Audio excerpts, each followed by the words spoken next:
Good evening. Welcome to the Tuesday, February 11th, 2025 regular meeting of the Town of Milton Select Board. I'm going to begin by calling this meeting to order, and I'd ask everyone in the room to please stand and join us in the Pledge of Allegiance. Pledge allegiance to the flag of the United States of America and to the republic for which it stands, one nation, under God, indivisible, with liberty and justice for all. Okay. Motion to adjourn. Let's go home. No, I'm only kidding you. So a couple of changes. I'm going to move item 6, public comment, up to next, and I'll get to that in a minute. Item number 5, discussion approval on the East Milton Fire Station bid results, project budget. That's been deferred. We're also going to defer, is it item number 10? Yes. Discussion approval of the town administrator's evaluations.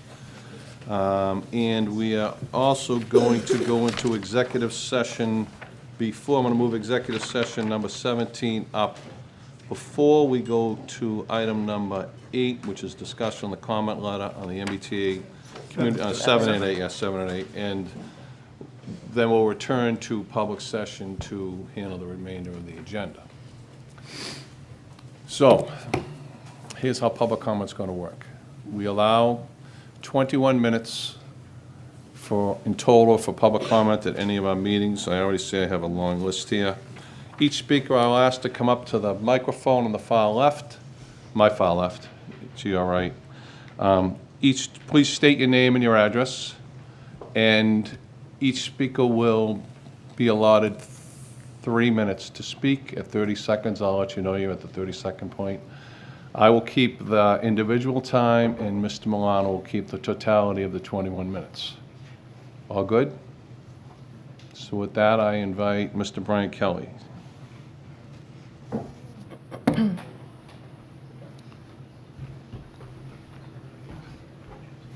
Good evening.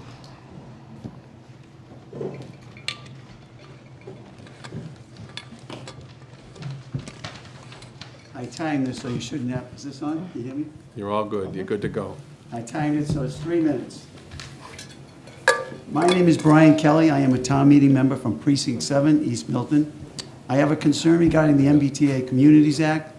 It has come to my attention that the Executive Office of Housing and Livable Communities has requested that Milton respond to a questionnaire by February 13th. Ironically, this date is 1 day short of the 1-year anniversary when Milton voters decisively rejected the legislation in a special election. They want Milton to sign off and agree to Milton being categorized as a rapid transit community with the hefty 25% housing load that would be imposed on our small town. We have been lumped in with big cities like Quincy because of our antique 38-passenger trolley. Recently, Milton won in the Supreme Judicial Court when it sided with Milton that the guidelines, including the rapid transit classification, were not valid because the state failed to promulgate the guidelines as required by law. Instead of waiting until public hearings have been held and a small business impact study has been completed, the state recently declared an emergency to try and end run around the SJC decision. The state has now decided to try to trick us into agreeing to a rapid transit designation. Like the quote, "If you build it, they will come. If you agree to rapid transit designation and sign it, we will own it." I ask that you not agree to rapid transit classification. Please submit the action plan that the planning board has prepared for you. I will leave you with this. A young woman friend of my family called me on a Sunday a few weeks ago telling me that she was contacted by the Hyundai dealer telling her that her car was worth a lot of money and that she should come in and talk.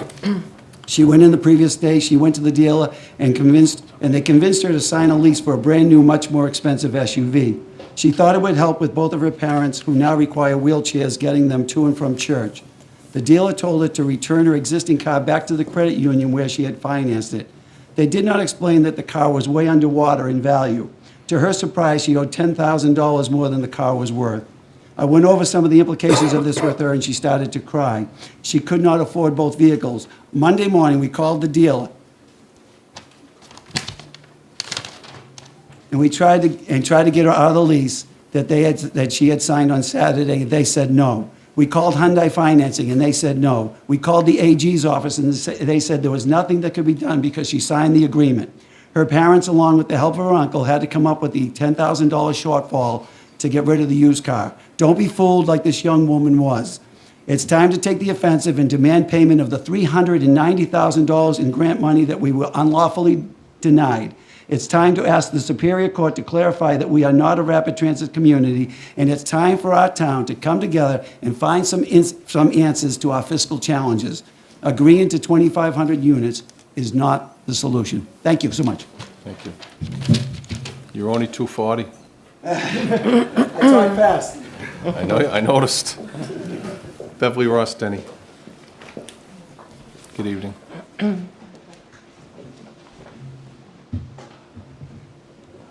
Beverly Ross Denny, 107 Columbine Road, Town Meeting Member, Precinct 2. Good evening. You may want to bring that a little closer, yeah. Beverly Ross Denny, 107 Columbine Road, Town Meeting Member, Precinct 2. Good evening. I had the opportunity to review the Select Board packet dated January 28th, where Town Administrator Milano took the time to detail the multiple scenarios for both the override and projected property tax for several years. I was surprised to see that the difference between the property tax for a $7 million override, which you shared at the last Select Board meeting, and the proposed $10.5 million override that would fund a level service budget, probably the new literacy curriculum, and buy us a couple of years without having to have another override, would cost the average Milton home, which is a little over $1 million, an additional $392, which is essentially $98 per quarter for the purposes of getting our property tax bill. I think this is a small financial sacrifice for our town to deliver quality services. And in fact, I believe that when we looked at the 3-year projections for what our costs would be, the override actually needs to be a little more than that, probably closer to 11.5. I moved to Milton for the schools, but I found so much more here. I remember the police officers who promptly responded to my calls when I needed their help, and Chief King, who met with me when my neighbor and I were harassed at a public meeting. I would pay $392 for my neighbors to receive that same response. When the Who's It Club was burning right across the street from my home and could have burned my home, our brave firefighters came and put that blaze out. I would pay $392 to make sure that my neighbors have that. During the many storms we've had this winter, the DPW staff consistently treated and cleared the roads. I would pay $392 a year for that. Our librarians who curate and maintain an amazing collection of books, the library of things and artwork, they do all of this work and welcome the young people into a space where they're safe and host many community events. I would pay $392 more for that. And our schools that educated, counseled, encouraged my 3 kids and thousands of others, I would gladly pay $392 for that. And I think I'm not the only one that feels that way. 30 seconds, 30 seconds.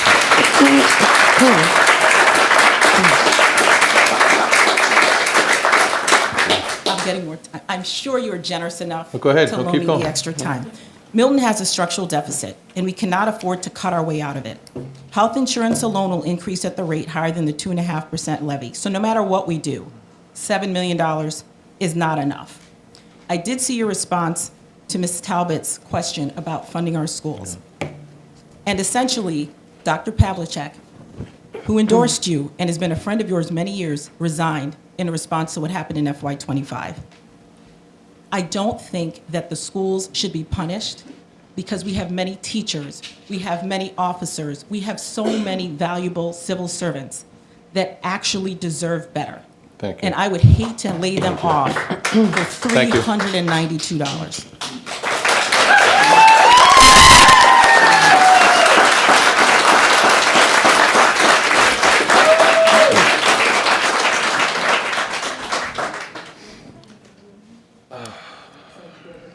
Renisha Talbot, Sylvia?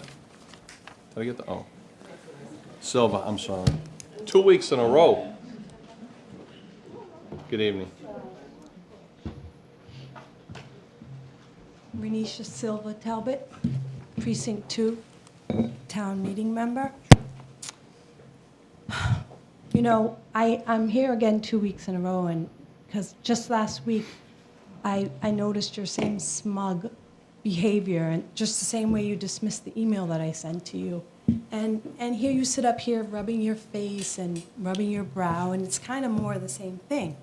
And I find it really insulting to your constituents, because what parents and residents raise legitimate concerns, and when you just mock them, like last June when there were so many parents that turned out for the school board, and you said, oh, they must think that we're giving out something free. No, all those parents were here for their children's education. They care about them in school. That's why they were here. And on top of that, your recent claims that Milton residents would prefer budget cuts over an override is particularly troubling and defies logic. It would mean larger class sizes, exceeding 30 students, losing valued teachers, diminishing the educational experience that makes Milton special. And people moved here especially for the schools. And you said it yourself that the taxpayers aren't stupid, and you are absolutely right. We can see clearly the results of politics, and that's what this is, this calculated inaction. It's maneuvering. That's what politics are, in case you need clarification on that. While the school board does share responsibility for our current situation, it's important to note that most of the school committee and the Milton Public leadership teams are relatively new to their roles. They've shown genuine commitment to addressing these challenges and finding solutions. What we need now is for the school board to work collaboratively with Select Board, because Select Board has a big say in what happens with this override. We need the opportunity to vote for either level funding or an increase that will maintain our educational standards. As both Select Board Chair and State Representative, you hold a unique position of influence, Chair Wells. You could be advocating for Milton's interests at both local and state levels. Instead, you appear content to watch our schools decline. This isn't about education, it's about our community's future. Families choose Milton specifically for its schools, pay premium prices for homes with expectation of excellent education. Your current leadership approach threatens both our children's 30 education seconds. and our property values. We need to move past this politics. Our community deserves the opportunity to vote on a full override that will actually address our schools' needs. Thank you. Thank you.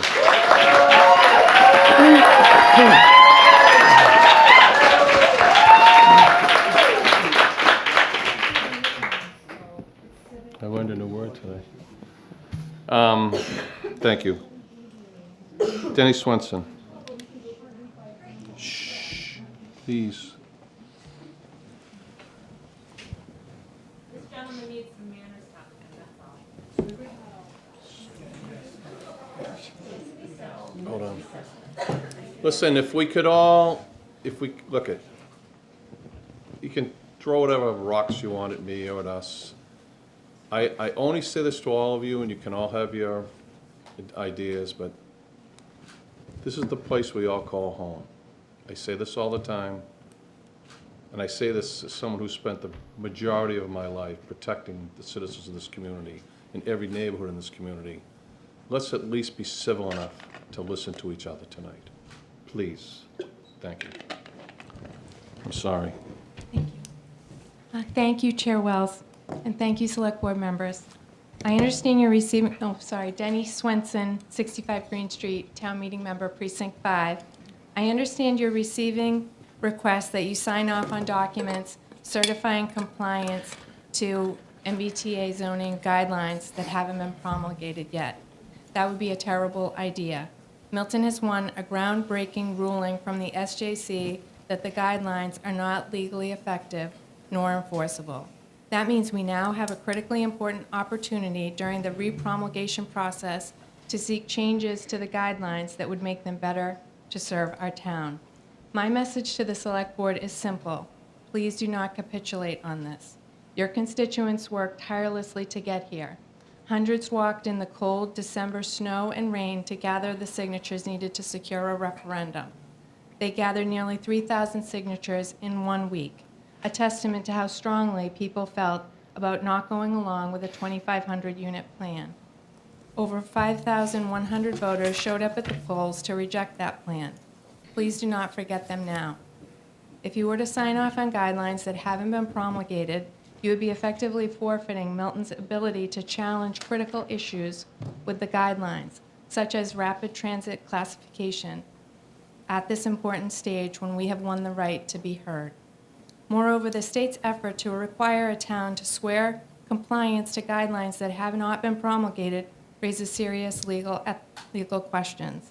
This is the time to be working through the issues with the state, not throwing in the towel. If you are worried about the costs, we can secure less expensive attorneys. But please remember, Milton has no plan on how to pay for the infrastructure costs of tens of millions of dollars for the state plan. Prudence requires developing a plan and how to pay for it that a majority can support before agreeing to comply with regulations the state is required by law to still be writing. Please remember that the state owes Milton $140,000 for the seawall study and $250,000 for the municipal fiber grant. We will need legal representation probably to get those monies back. The planning board has spent many hours crafting a thoughtful action plan and appendix. Please respect their work as an elected body knowledgeable in planning and zoning matters, and put forward the planning board action plan and appendix as the town's plan. Now is the time to honor the voters and your fellow elected officers and work toward a win-win solution with the state. I sincerely thank you for your service, and I thank you for your consideration. Thank you. Thank you. Joe Curran? 9:20.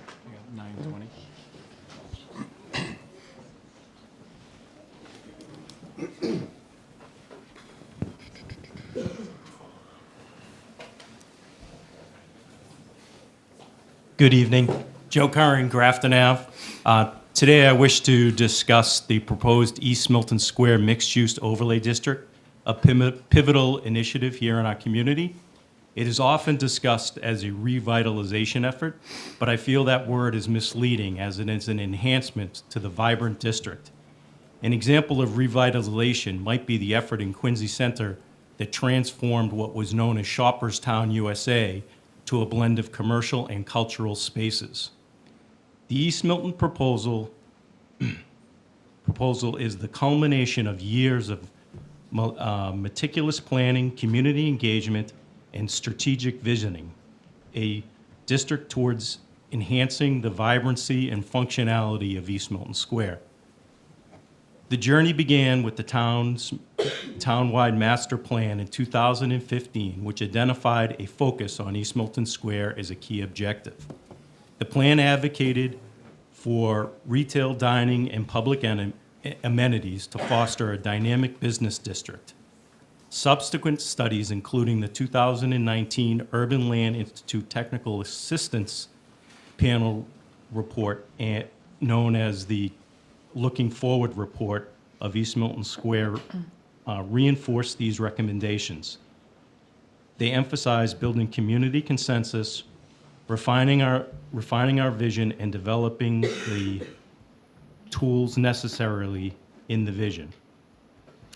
The proposed overlay district, designed to encourage development that aligns with our community aspirations, includes key objectives: enhancing walkability, improving pedestrian infrastructure and safety and convenience and movement for all, guiding investments, directing commercial investments to strengthen our local community, fostering community identity, cultivating a distinct sense of place that reflects the unique character of East Milton Square, leveraging private investment and utilizing private development and community amenities while mitigating potential impacts. The overlay district allows property owners the flexibility to develop according to existing zoning regulations or opt in for the new mixed-use provisions. This approach maintains the current zoning framework while offering an incentive for cohesiveness and coordinating development. 30 seconds, Joe. Okay. In conclusion, the East Milton Square Mixed Overlay District needs to be presented to the citizens of East Milton Square. I understand it's going to be put on the May town meeting, and I just want to make sure that the residents of East Milton who have spent many years listening and suggesting changes to that plan are heard before it goes before town meeting. Thank you.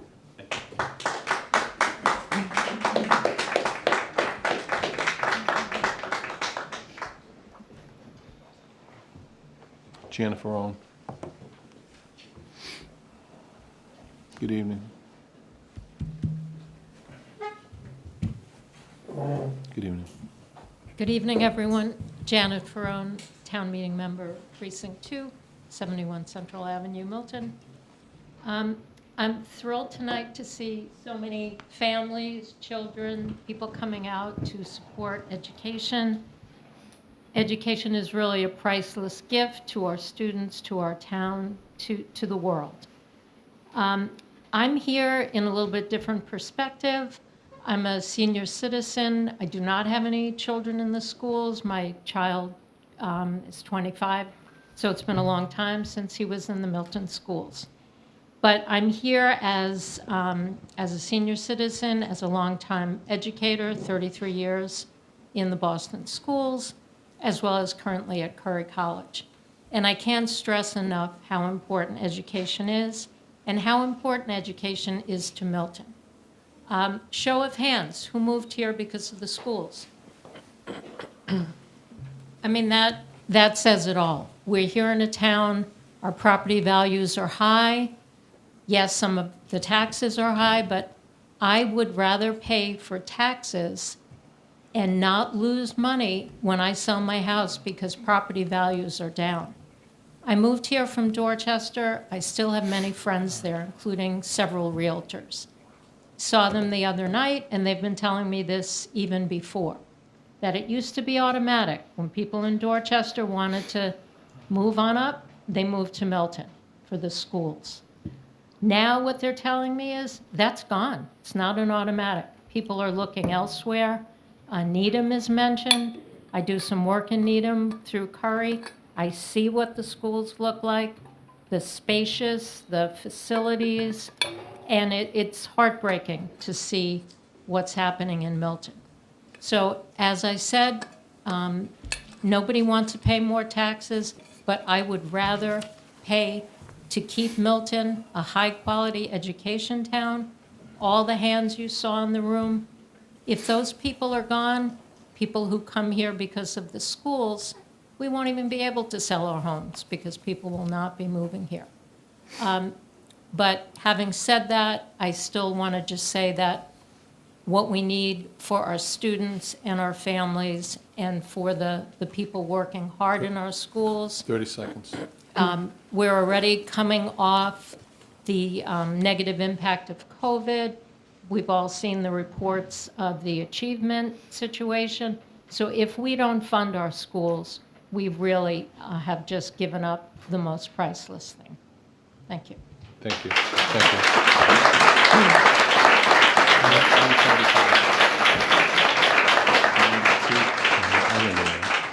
So this will be our final speaker, and I believe, is it Mackenzie Bigby?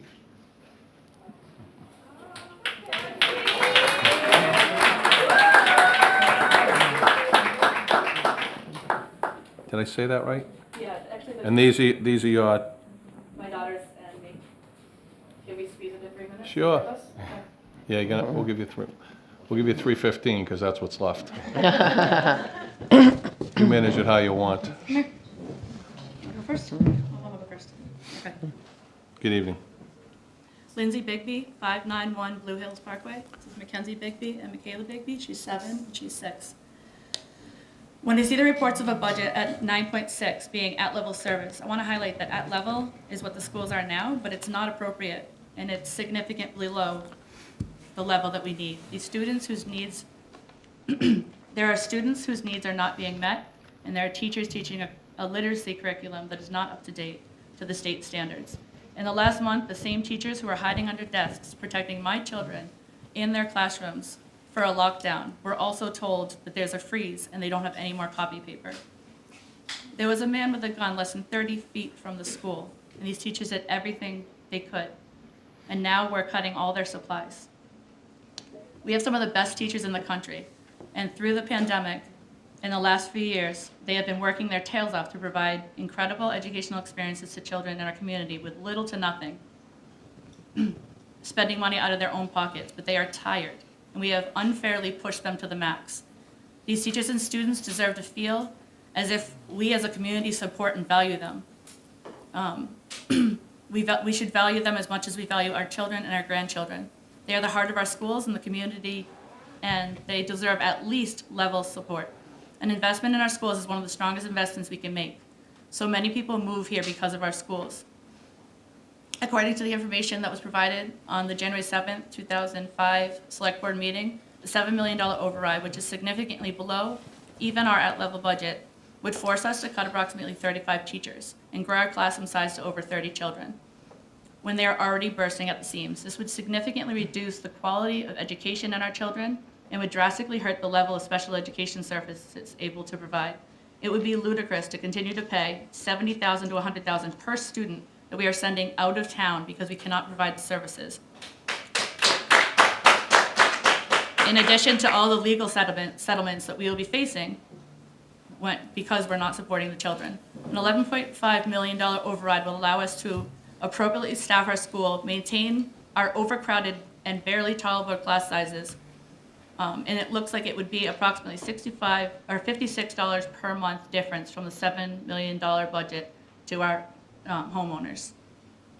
A reduction in teachers and services presents itself as saving taxpayers money, but in learning how the system works, it's evident that approving a lower budget would increase the amount of kids that would need to send out a district, therefore costing the taxpayers more money in the end.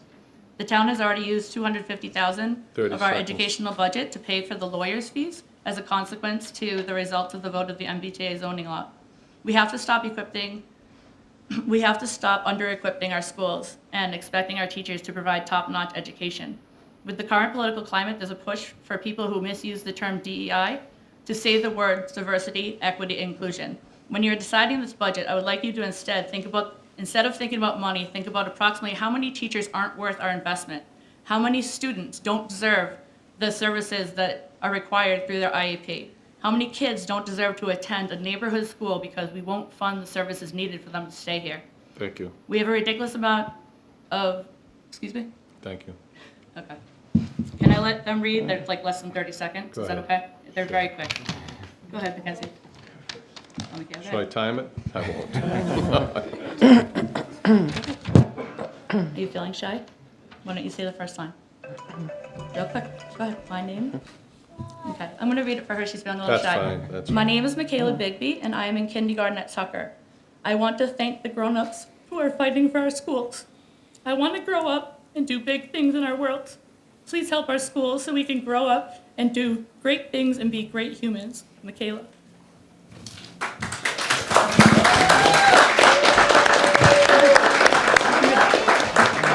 Mackenzie's feeling shy too, so I'm going to read it for her too. My name is Mackenzie Bigby, and I'm a second grader at Tucker. Please vote for a budget that is enough for all of my friends who need extra help so that they can get it. Our teachers are like family, and I hope you vote so that they will still teach at Tucker and show them that you love them too. Part of being a Tucker Tiger is learning how to take care of each other. So I hope tonight, when you vote, you do it the Tucker way. Thank you.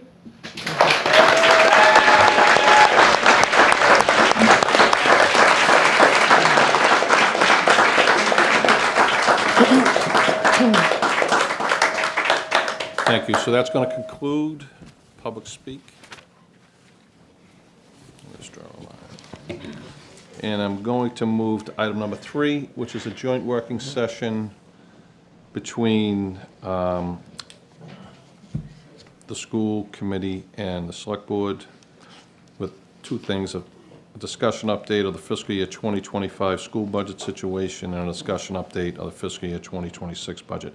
I will tell you, we will not be, I know this agenda says this, we will not be voting on scheduling an override amount tonight. That won't happen tonight, but that will happen at a later time.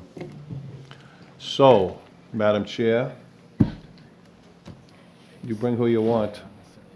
It's up to you.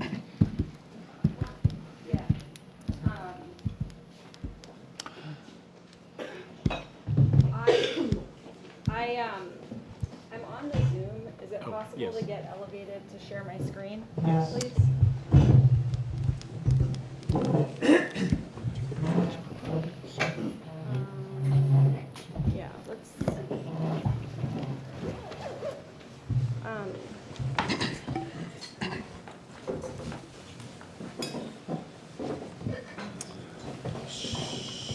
So,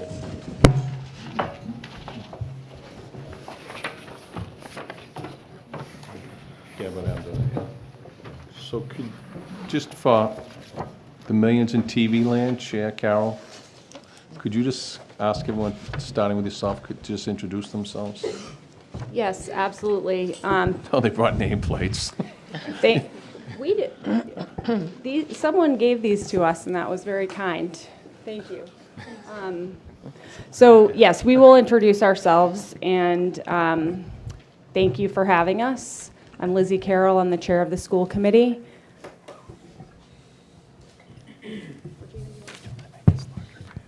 Regina Watts, interim assistant superintendent for teaching and learning. Thank you. Anna Varghese, school committee member. Selena Miranda, School Committee Vice Chair. Doctor. Peter Burrows, Superintendent. Mark Loring, School Committee Member. Hi, I'm Catherine Blake. I'm the Assistant Superintendent for Finance and Operations. My name is Bao Chu, School Committee Member. Amanda Serio, School Committee Member. So if I may have a second before you start? So at our last meeting, Chair Carroll was here, I believe, Amanda. Mark may have been here. I made a comment, we talked about several things in the schools, and I made a comment about an incident that happened probably 15 or 20 years ago where it was a negative incident that happened in the Milton Public Schools. And in that, I named the title of the position that the person held at that time, and that person wound up resigning. I no way, in no way, shape, or form was insinuating that the current person who holds that title, Ms. Catherine Blake, who I met with the other day, who I have all the confidence in the world in,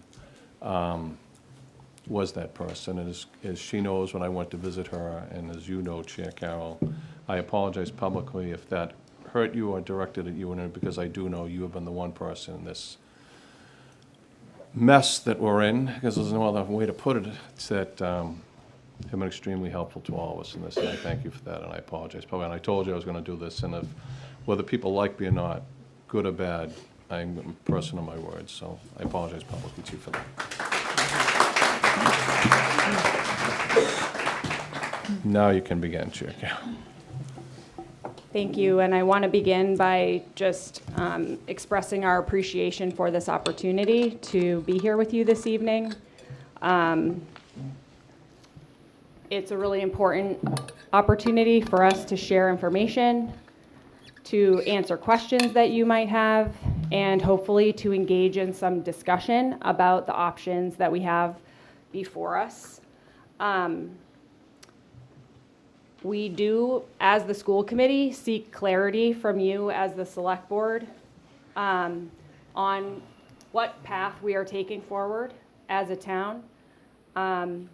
We need to be able to communicate clearly with our community, and we need to understand what trade-offs we are needing to make as we proceed towards decision-making around the budgets. And so we thank you again for just having us and allowing us to post this as a joint meeting. You know, you didn't have to do that. I do appreciate the opportunity to have our entire team here. What we are prepared to do is offer hopefully a rather brief presentation, but we will want to be thorough with the information that we share. That presentation will be offered. I will begin. We will have Dr. Burrows, Finance Chair Mark Loring, and Assistant Superintendent Katie Blake sharing the information. Following that, all of us are available to help answer your questions and to engage in some dialogue to support you as you move towards your vote. Glad to hear that that won't be happening tonight, so you'll have more time to sort of process the information. But we also do understand that, you know, we are facing some urgency to arrive at some decisions as well. I want to underscore before we begin that we are really interested in protecting funding for all the departments across town. Several of the commenters spoke to this. We are here representing the schools. in the context of our great town of Milton. So I don't want to begin this MPS budget update without just highlighting that piece. With that said, though, I am the chair of the school committee, here with my colleagues, with our leadership of the district, and we are here to advocate for our kids and our staff. A lot of work has gone into this presentation. We've been discussing our budget since November in our public meetings, and we are really thankful for this opportunity to bring the discussion here to you. We are going to sort of touch upon FY25 and where we're at with that before we go into any depth on our FY26 budget request. But I have to begin by just laying out what we see as the options. I'm heartened, I will say, by your conversations over your past meetings that it does seem like we are in agreement that the town of Milton is in need of an operational override for FY26 for next year. This is something that we have discussed for the past couple of years. We all know that it's been overdue. And so that is a good starting place, I think. That said, when we think about what override we're moving towards, a key question is what is the number, and that's what you all will be needing to decide. You have three options. You have an override that provides funding for level service and needs. You have an override that provides funding for level service, or you have an override that provides partial funding below level service. We're going to be talking about what the implications of these three options are. I want to just remind us of our goals, and I believe these are shared goals. These are our goals. I think they're your goals too. We want to provide our residents with a return on their investment. If we're asking people to raise their own taxes to even consider doing that, we need to make sure that they feel like they've received value for that additional investment in our town. We want to protect our town services and staff. I really want to underscore protect our staff. We're going to be talking about the implications of partial funding and what it would mean to take cuts. And I'd like us all to remember as we have this conversation that what we're really talking about are people and their jobs and their lives and their livelihoods and their families. So let's just make sure we keep that in mind. We're protecting our town services and staff to preserve the quality of life, which is why we all live in this town. The final goal is to avoid another operational override for the next 5 years, and we share that as a goal. So that is another consideration that you'll be hearing as we move forward. Before we dive into any depth on the three options and what they look like in our actual budget requests, I'm going to hand it over to Dr. Burrows to speak a little bit about FY25, our current year, and where we are with this. Great, thank you. Great to be back in front of you all. I'm going to talk a little bit about FY25, the work that we're currently doing, and talk about the steps that we're taking to close this gap. As you all know, we ended last year in a pretty challenging place. I am so appreciative of Nick Milano, Amy Dexter, and the entire team, Joanna as well, who have worked with us last year at a really challenging time to help us get to the finish line with our FY24 budget. As you all know, that put us in a pretty challenging position in FY25, where we had to spend down all of our reserves in FY24 to close that budget. We have been in FY25, and you heard some comments earlier in public comment about some of the challenges that we're experiencing in schools this year as we're working to contain costs. Use the microphone closer to you for the people at home. To contain costs, to address some of the practices that we had in place previously that led us to the outcomes in FY24. So we feel like we're on very stable ground now in terms of knowing where we are, where we're headed. I'm going to share a little bit about what we're doing. You can go to the next slide.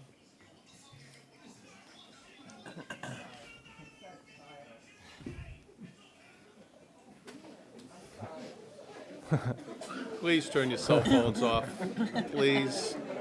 I guess I feel that way about FY25 sometimes too.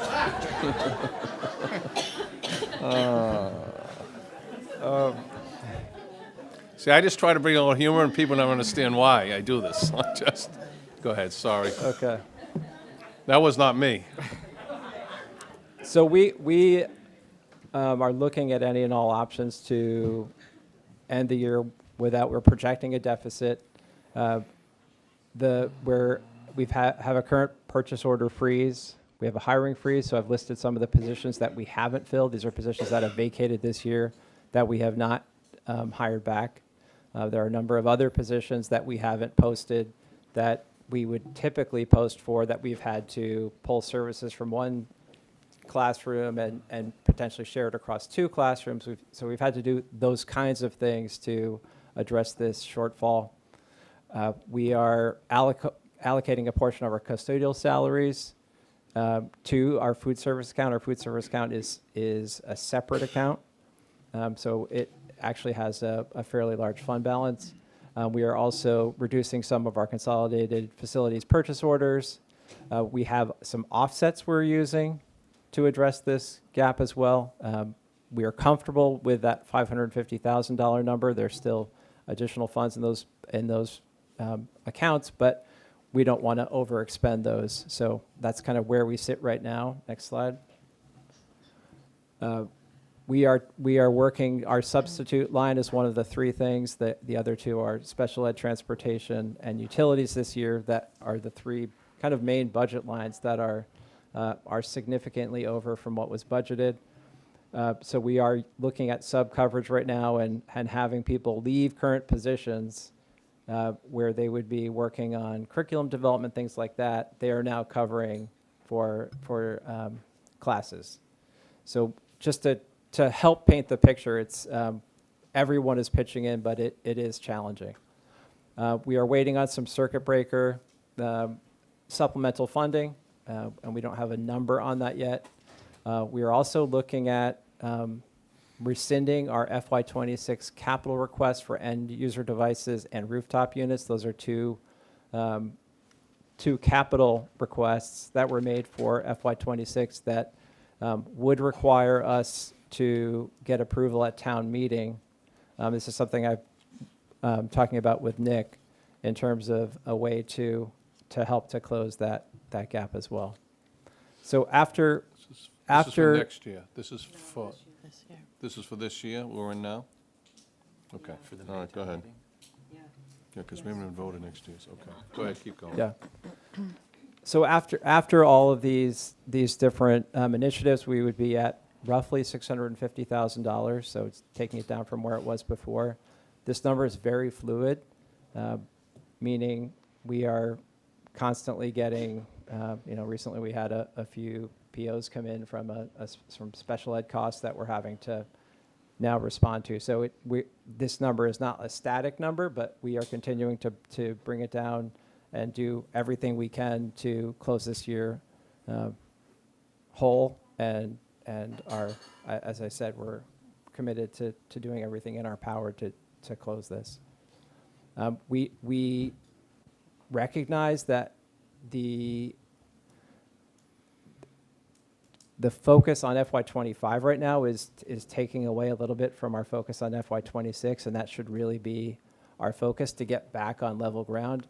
Without reserves in a typical year, if we had our reserves, we wouldn't be talking about any of this. We would just be going status quo. And the fact that we have absolutely no wiggle room now puts us in a pretty challenging place.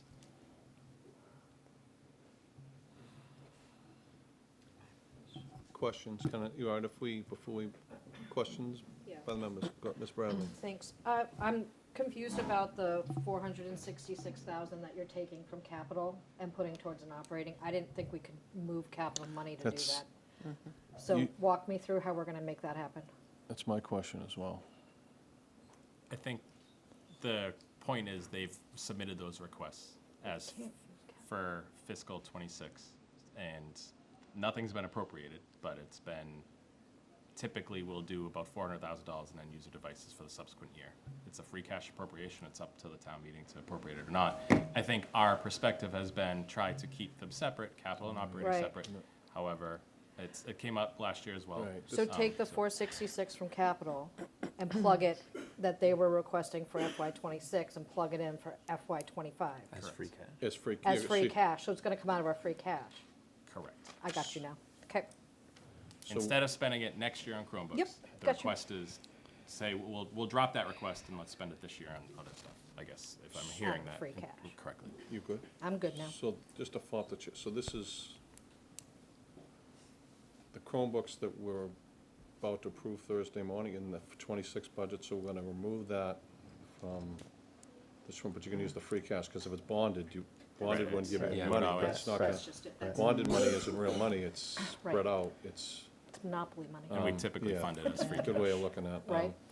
All right, I get it, that's, Yeah. okay, so, That but that was still throwing me leaves you at a negative 650? Is the number on the bottom here? Yep. So my million-dollar question, $650,000 question? yes, what's the chance you're at zero on June 30th?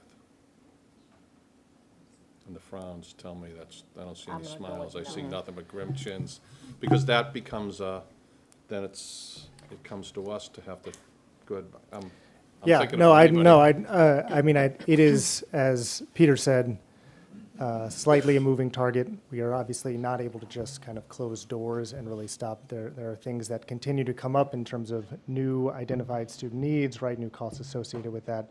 I think Katie is doing a tremendous job of controlling and shrinking as much as agree. possible and trying to keep this number manageable. I think, just to be transparent, within the Finance Committee meeting we had on Wednesday, we were debating whether or not to share these numbers at the public meeting yesterday, and we were a little hesitant because we don't want to overpromise and underdeliver. That is like the biggest concern we have. I think we feel good about these. It's going to require constant vigilance.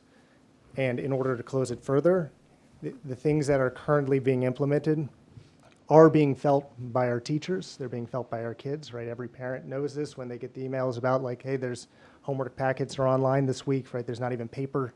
I called one of the schools today, and the assistant principal was serving as the principal and the assistant principal and the receptionist because they don't have coverage. So like these things are real and impactful, but to continue to cut is going to be more so. And so we need to do that. I think as the school committee, we're not satisfied at not having that number be at zero. And so what we have asked the school department to provide to us is what are the things that would need to be cut to bring it to zero, so we can discuss that, so we can look at that. And at that point, again, it could be a possibility that those cuts are significant in terms of their impact on our families and our students, and we'd prefer to come back here to have a further conversation about how we can close So that last collection. year, at the end of FY '24, we came into money to cover the $750,000 that was short. What was that money from, Nick? Was that part of the Chapter 70 that we got extra last year? So You they talking were- about what came in July, like So it after came- we were already in to this cover year? the, that's what I'm thinking of. So if we got that money last year, God, I've been doing this budget for too long. If we got that money last year, then there's no reason why, or maybe there's a reason why we wouldn't be getting it this year, but could we use that to plug them? But you don't know what There's that two is yet. different- You I don't know think what it is. there's two different things that happened as the budget was being finalized. There's one thing happened as the budget was being finalized and going to town meeting last year. And then there was the request at the end of the fiscal year around helping close off the deficit. Yep. So item number one was going into town meeting, the House Ways and Means budget came out with an That was it. increased Chapter 70 number, and state aid generally actually went up. And based on that increase, there were amendments to the budget at town meeting that was it.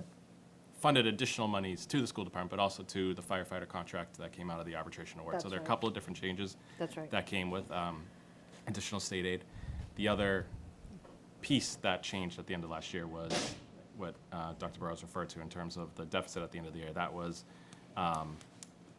with the select board's approval, costs were charged to federal funding, to the ARPA funds. That's right. It was about $415,000 at year end, and in July, I think was Select Board's July meeting. Yep. And those were use it or lose it ARPA funds, weren't they? Correct. They needed to be incurred by December of 2024. And we had actually put them for something else, the housing. did. And Yeah. then they never used it, so we had to use it by the end of the year. So Right. that's what we used it for. And we don't want to be in that position again. No, It so just- and sorry, we I don't was have the trying to money this find year, money. we just don't have the money to do that, and so if you, the more you communicate to Nick and Amy where things are, because unlike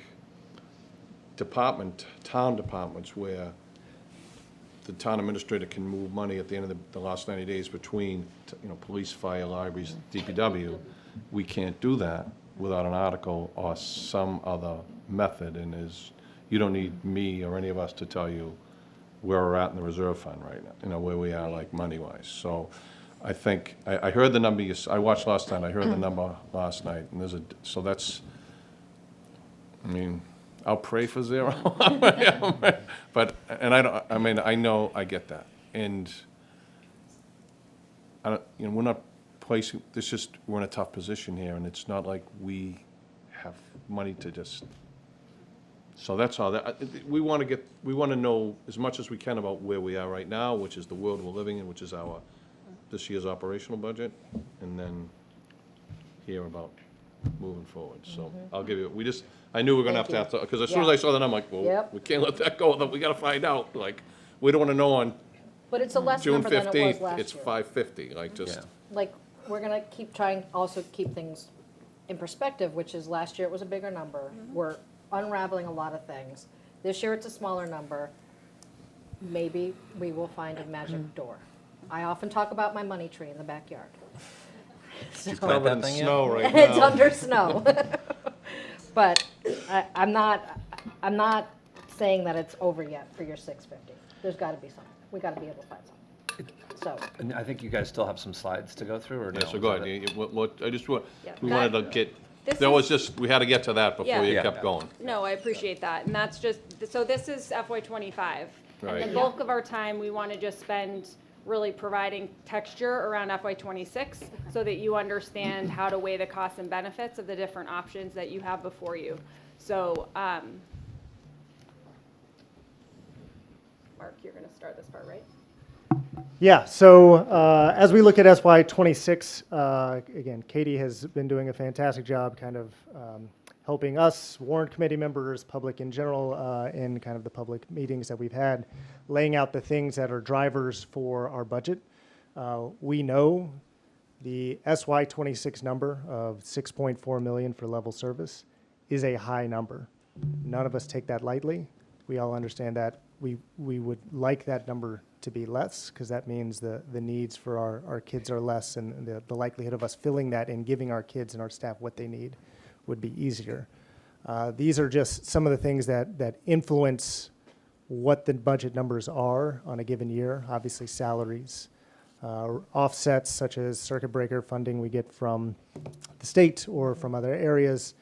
Mandates is a big one. That's what we talked about with SY '25. That's what we talked about with SY '24. That continues into SY '26. Things that we are required to provide whether we want to or not, and those are places that are a significant portion of our budget that we cannot cut in any situation. We have to pay for it. The other one is obviously inflation, where inflation has averaged 4% since the last override. We know that annual increases have been closer to 3%, right? That is a significant gap over a 9-year period where we haven't had overrides, and we know inflation has been even higher of late. And within school-specific expenses such as transportation, out-of-district placement, special education, those are well above 4%. So all those things are things that are consistently hitting our budget. They're things that are hitting every school department's budget across the state. It's talked about very widely. We are unfortunately not an exception to that as much as we wish we were. So these are things that are driving that number in order to keep up with the cost of providing the programming we are providing today, what it will cost us to provide it tomorrow. So getting back a bit to what Lizzie was laying out at the beginning in terms of what we see as the conversation with you around and the decision you ultimately will make around how we move forward as a town with the override. And the first option we'd like to start with is kind of level service plus needs. So, Peter has spent the last 18 months kind of going through, doing a listening and learning tour, creating an implementation plan and an action plan to figure out what are the things our school department needs to help it take the step forward. We brought in a new superintendent. We were excited coming to this year about the possibility of investing in the vision and the opportunities as he laid it out for our kids. We know that is challenging with where we currently sit as a town with the size of the level service requests going to next year. But we still think it is really important that we share this and we talk about this with our neighbors, with the residents of this town, because we think they are smart enough to be able to hear and discern for themselves what we need to fund and what we don't. And so one of the things we've talked about within a needs budget, if that was a possibility, would be things like our ELA curriculum. That is a high need of ours. It was work that our ELA director was working on last year to kind of, with a working group, to figure out what would our curriculum be. We were excited about funding that this coming year. Other positions, as you see up there, additional professional development needed to implement the ELA curriculum, student supports, additional teaching positions for overcrowded kindergarten classes, HR director, so on. It was about 1.4 million in total. You can go to the next slide. This is what we talked about kind of back in November or December as we were looking at kind of our needs budget as presented by the school district of the things that would be really helpful to, again, continue to boost the academic experience of our students forward and support our staff in supporting our kids. One sec. I Ms. Bradley has a question. missed at the beginning what you said your level budget number was. Did you say 64 million? No. I didn't hear it. 6.4 is the increase. We'll get to that Is next. the increase, what is, I want to go, that's not what I want to ask. What I want to ask is, what is your level budget? So your budget right now for FY '25 is what amount? The Total budget? Approved total budget. Approved. 67 million is our SY 67 25 million budget. is your FY '25. And then usually you guys get 2.5%, 3% as an increase. I mean, last year it was 9%, but we're not going to talk about that. So does She's that? talking bargaining.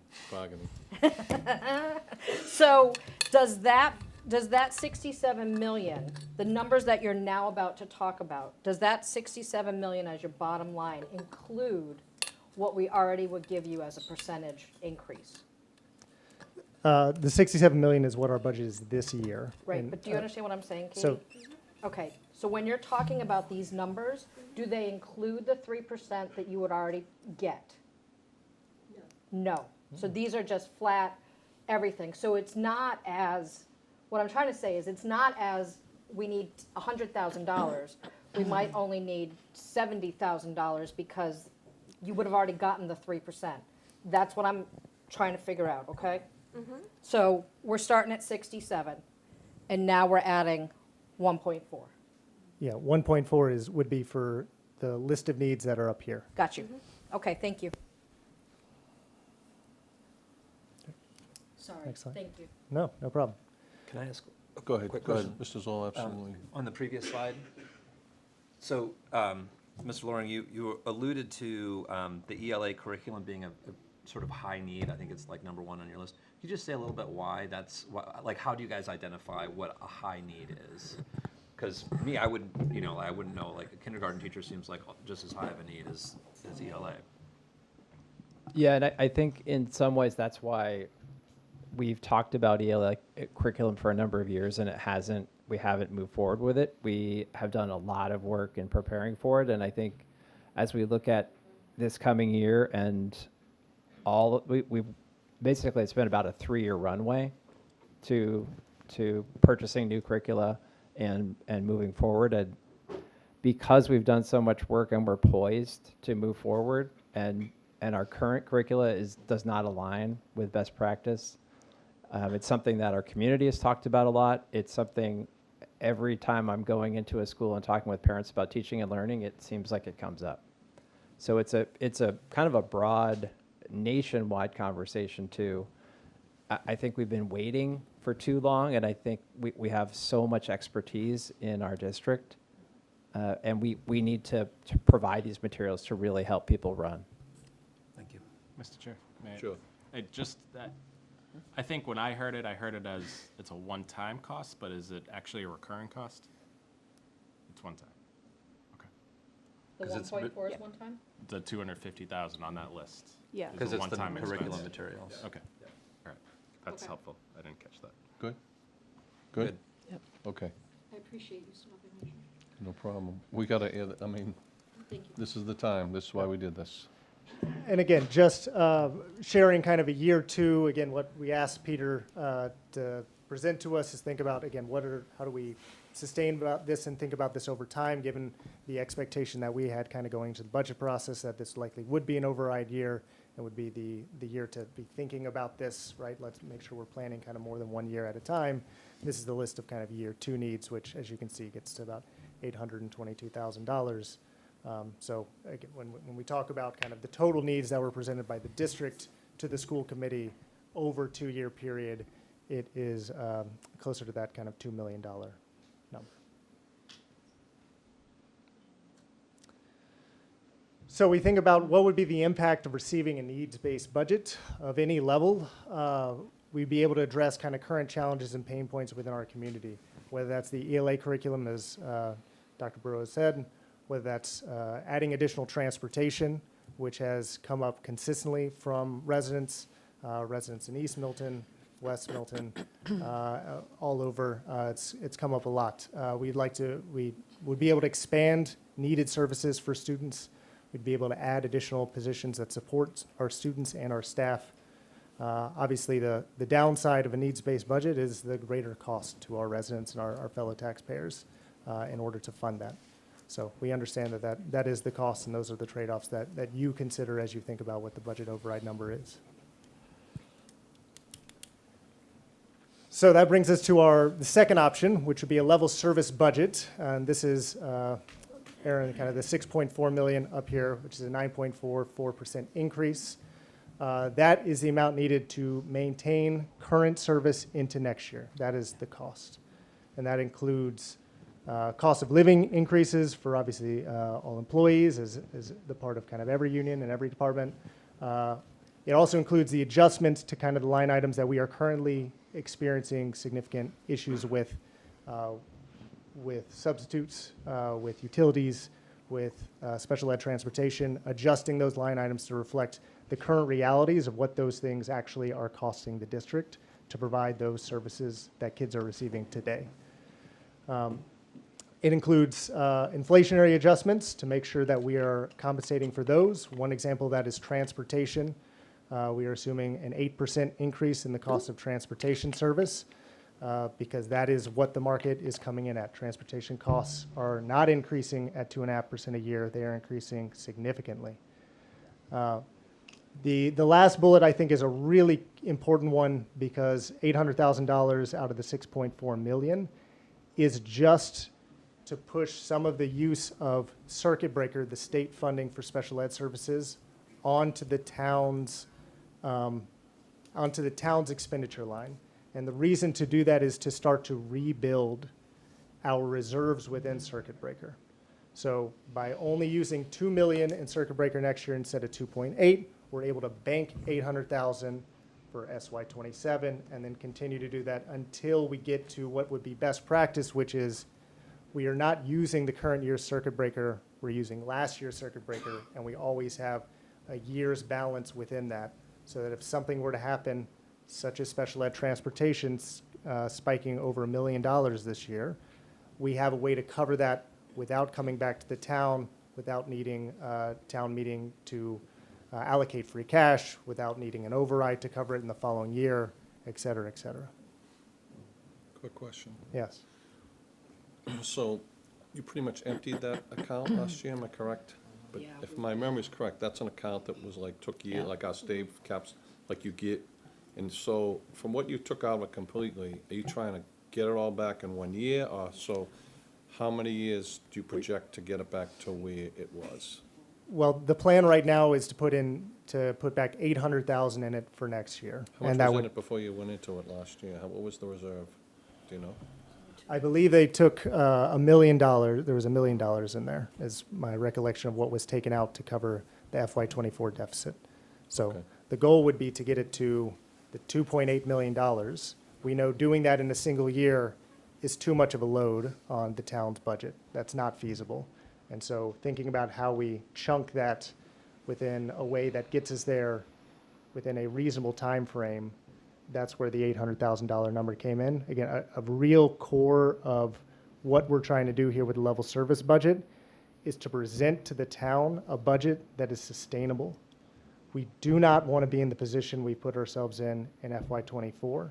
We do not want to be in the position we've put ourselves in this year, where we have line items that just are not representative of what the actual costs are to serve our students. We want to be clear with the town. We want to be clear with you, town meeting, warrant committee, everybody about what it costs to provide the services we are providing today. And so, and how we make that sustainable over multiple years to be responsible with the dollars that are entrusted to the schools. So that is why we believe strongly there's been conversations between the town and the school department about that particular line item. Should we reduce that? Should we eliminate that just to shrink them out? Because 6.4 is a very large number. It's a reasonable ask. But we believe strongly that that would be a disservice to kind of the long-term stability of the town's budget and the school department's budget. Go ahead, Ms. Bradley. Thank you. I actually think that over the last 2 years, we've dipped into that sped reserve more. And I think that more was used at one point. I think before you were on the school committee. I feel like I remember this happening a few years ago, maybe even 3 or 4 years ago, where they really went in and sliced that. I think the 800,000 is prudent and definitely needed. SPED it's one of those wild cards that you get, and you never know what's going to happen. So I think that that's a really smart thing to do. I look at the budget a little bit differently because there is always an increase, right? We always get an increase every year. So when I'm presented with this budget, it's not, to me, because my mind works crazily, it's not a 9.4% increase. To me, it's like a 6.5% increase, right? So if you do it that way, in my little head, you're down to, really only needing, you're subtracting 2.1 million, so you're down to 71.3 as your total annual budget. Because you got to factor in that we were already going to give you some money. I mean, the town gets 3% roughly every year. So the 6.4 is being added to the 67. Yep. Yes. Okay. And that is just to keep the train on the tracks for right now. Will it get us through a year? Yes. But it won't help us in the next year. Again, we have the same difficulties that we have every year with the Right. town where, costs exceed 2.5%. And so Right. I think within any override, what we would be looking to the select board to do is ensure that is whatever number is necessary on top of what it takes to provide whatever service amount is being decided on, that there's a number on top of that that would help provide for the additional increases within future years.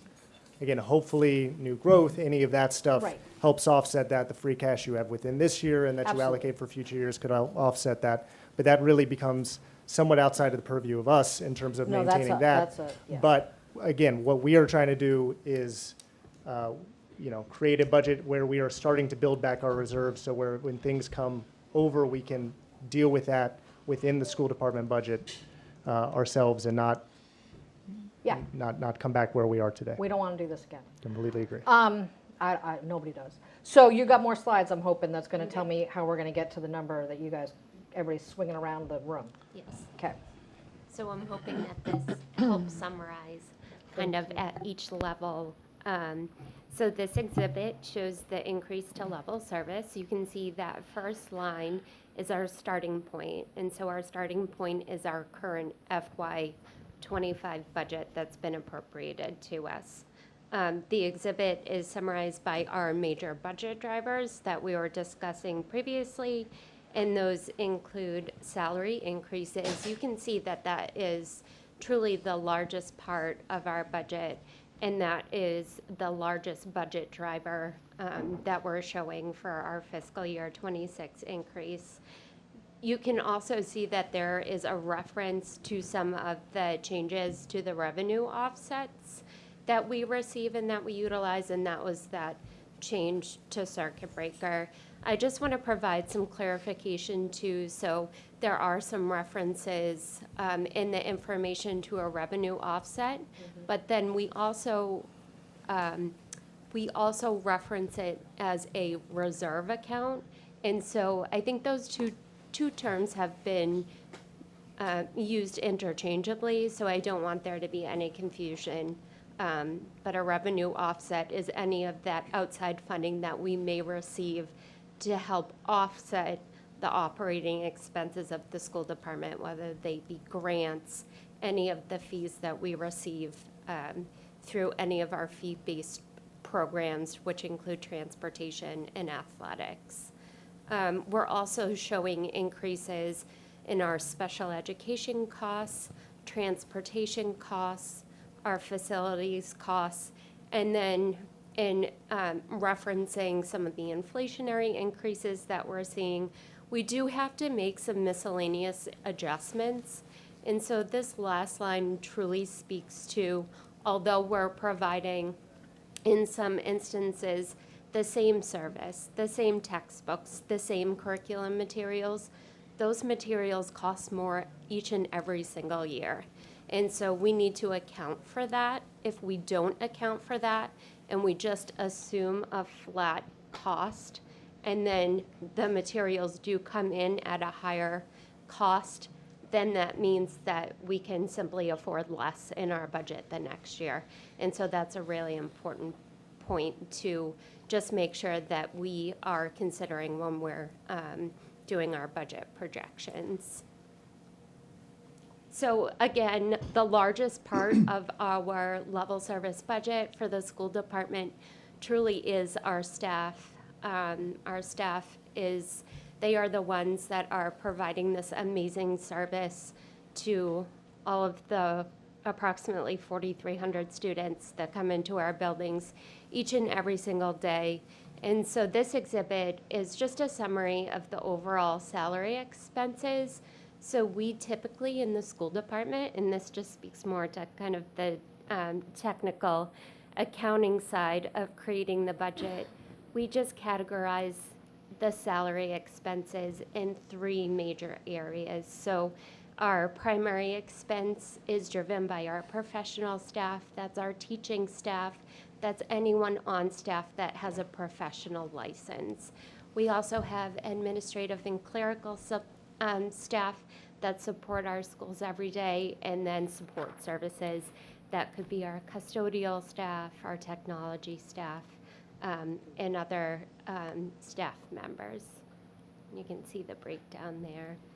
So when we're looking at the level service budget and creating the level service budget, the salary budget is carefully reviewed annually, and it's adjusted to reflect the current staff at their full-time equivalency, or FTE.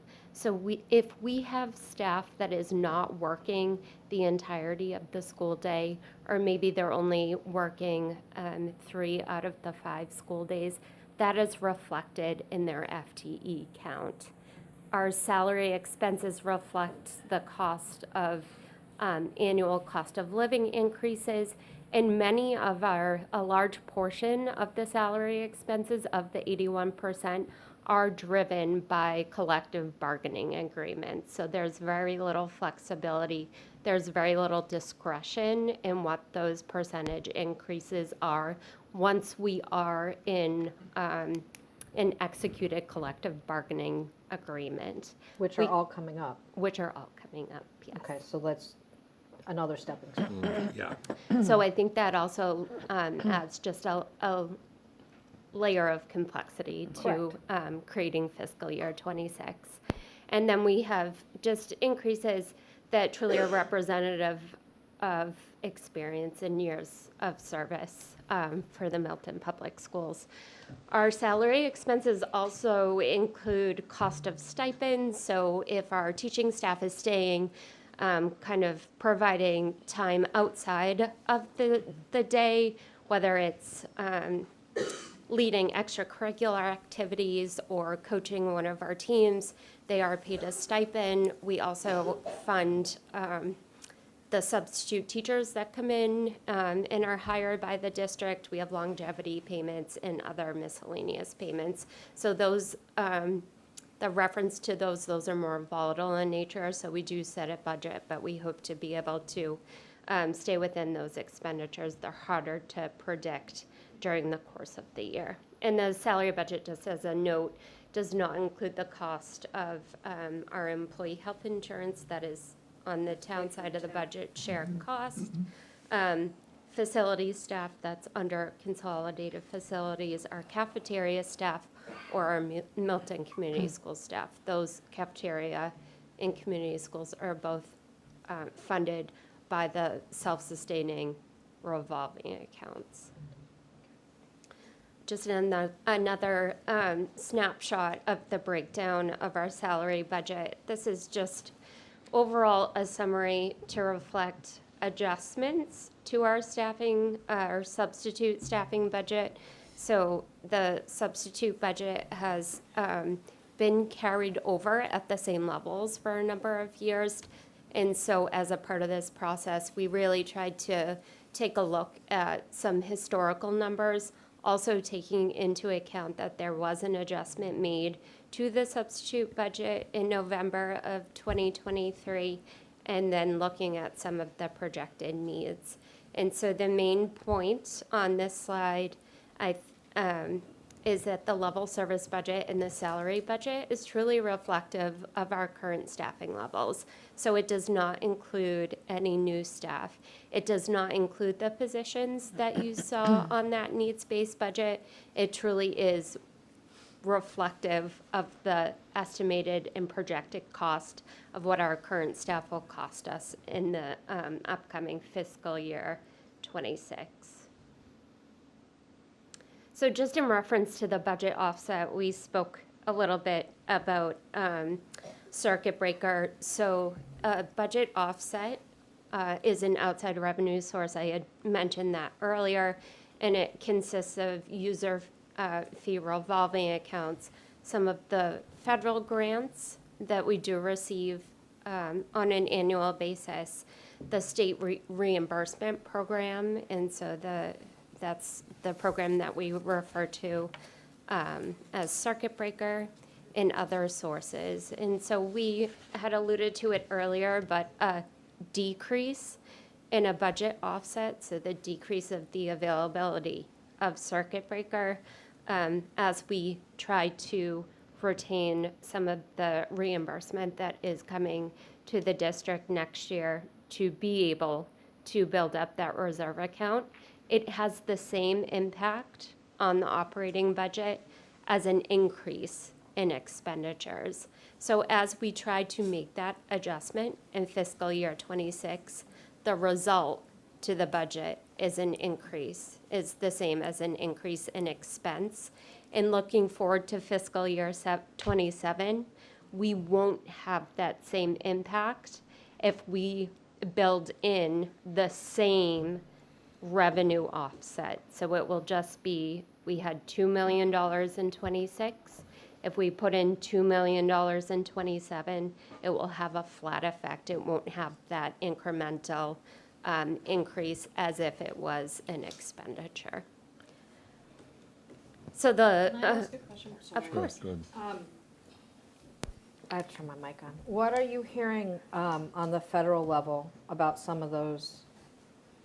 Because it doesn't look good, but I don't know, I'm not on the federal level. So what are you guys hearing? Go ahead. No, you.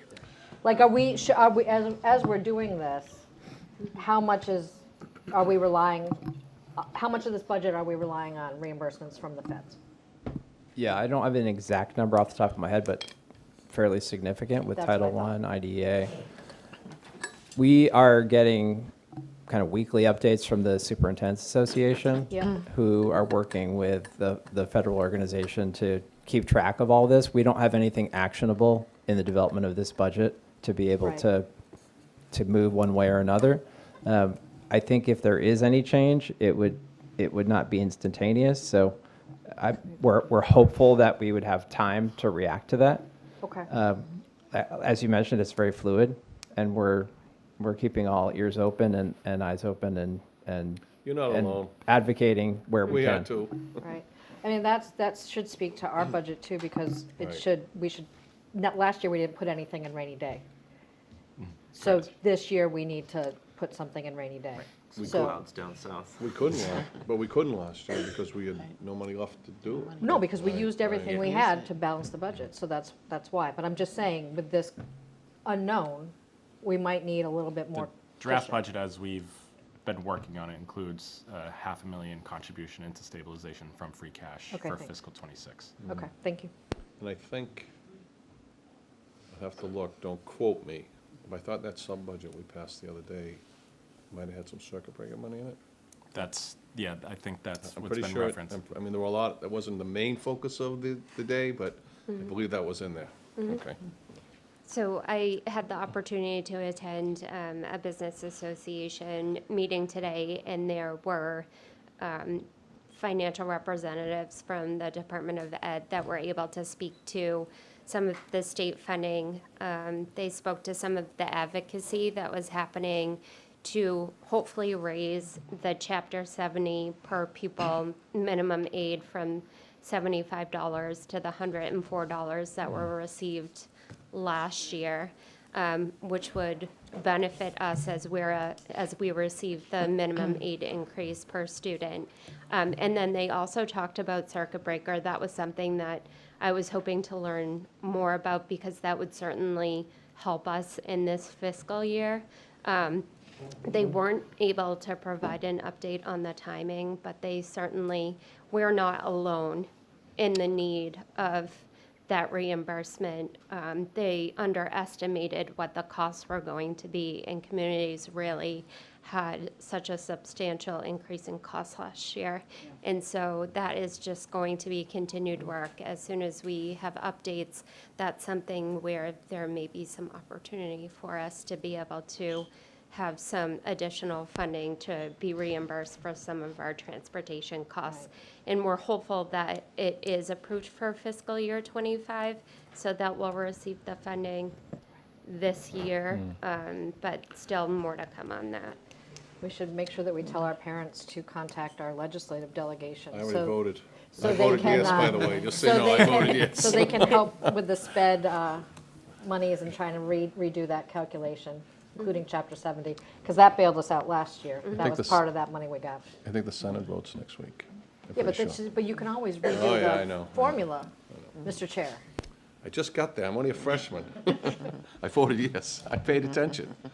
Go ahead, sorry, go ahead. That's okay. And so this is just a summary of when we talk about our reserve funds or when we talk about our revenue offsets. This is a summary of the offsets that when we were going through the process of building the budget, the assumptions and the calculations that were utilized for this fiscal year. And then you can see the calculations and the offsets that we are projecting that we'll have available to us for next year. I just wanted to also clarify too, for those that may not be aware, the circuit breaker program, we talk a lot about circuit breaker. It's a state program that helps public school districts pay for special education services for students with high costs. Circuit breaker covers tuition and instruction services and transportation to out-of-district programs, and the reimbursement, the target is 75% of costs that exceed threshold. So just to provide some additional context to when we say the term circuit breaker. Which is an extremely high number in cases that most people could never imagine. Correct. So the level service budget also, as we had mentioned, accounts for a number of miscellaneous expenses. And we say miscellaneous expenses, but they truly are the tools that our educators are using every day in our classrooms to be able to interact with our students. Miscellaneous expenses are curriculum materials, any instructional subscriptions, consumables that are used, manipulatives, any of the reading materials that are used. And these items, as we had said previously, are all subject to inflation. Some mandated expenses we're required to cover. We have some mandates for transportation. We have mandates for our educators for professional development, and they are not funded by any outside sources. But in some instances, we are required to provide services to our students, and so we are required to be able to fund those on an annual basis. And again, those are not necessarily always mandated or always funded by the state, nor are the mandates put into place at a time that we're able to make adjustments to the budget. And so that being said, we just need to make sure that we're able to fund those.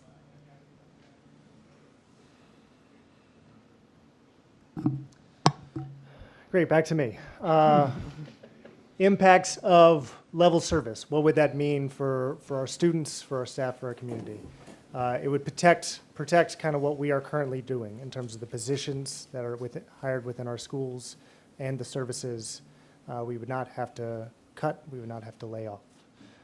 It would not allow us to expand programming. We would not be able to add any additional transportation service for those families who are looking for that. We would not have funding for new ELA curriculum.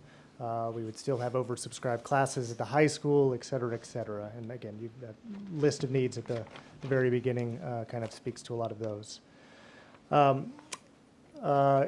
Costs will be escalating kind of more than 2.5%. So we look to the select board to understand that, and as we look for a override number to make sure we are creating a number that builds buffer within the town-wide budget that accommodates for this over time. Again, at the school we are doing and will continue to do whatever we can to contain costs.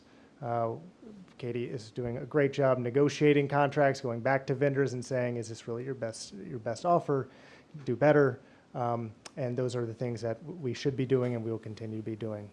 But this is what a level service budget would get for our town. Wait, Please. Go ahead. can you go back? It says that it's not sustainable for 5 years. So did we miss that bullet?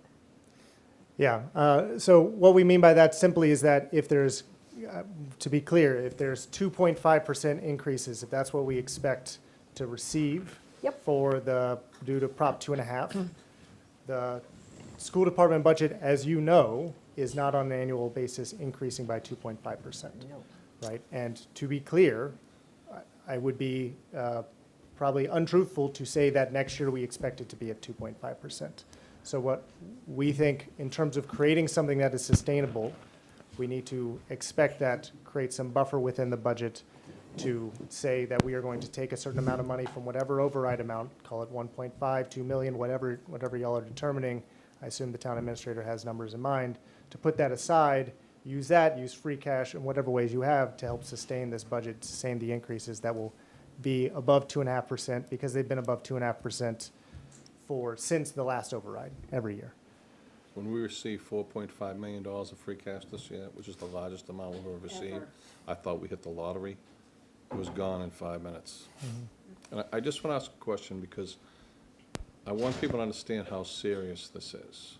And I know that sometimes I'll bring humor into a room to try, because this is, as you know, Chair Carroll, we've had more discussions in the past 6 weeks than I can remember.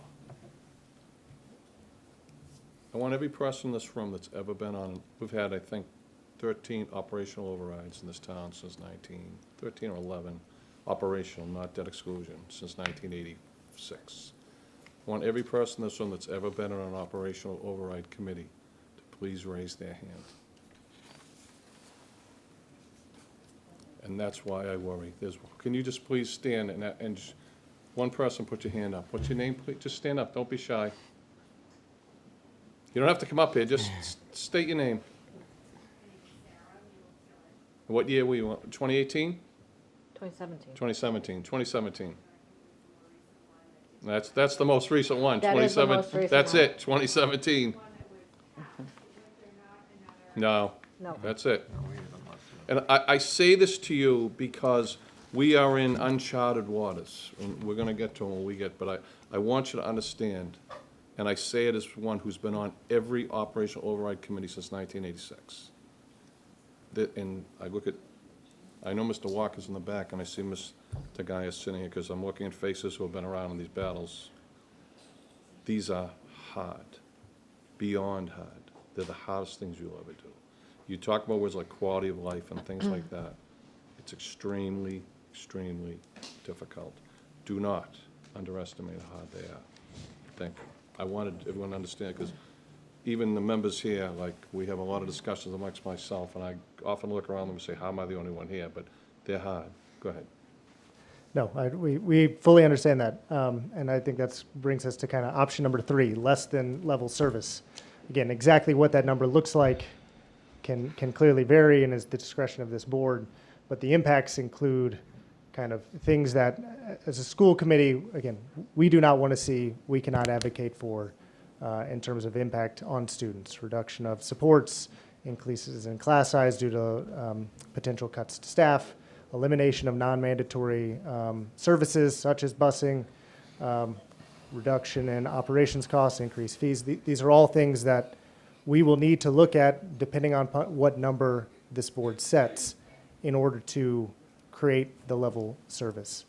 Anything less than the 6.4 will result in some combination of these. Again, it depends on exactly what the number is. And that's And so 6.4 specifically just for schools, no other department. 6.4 is the level service budget for schools. That's what we can support. Yeah, that's what we can speak to.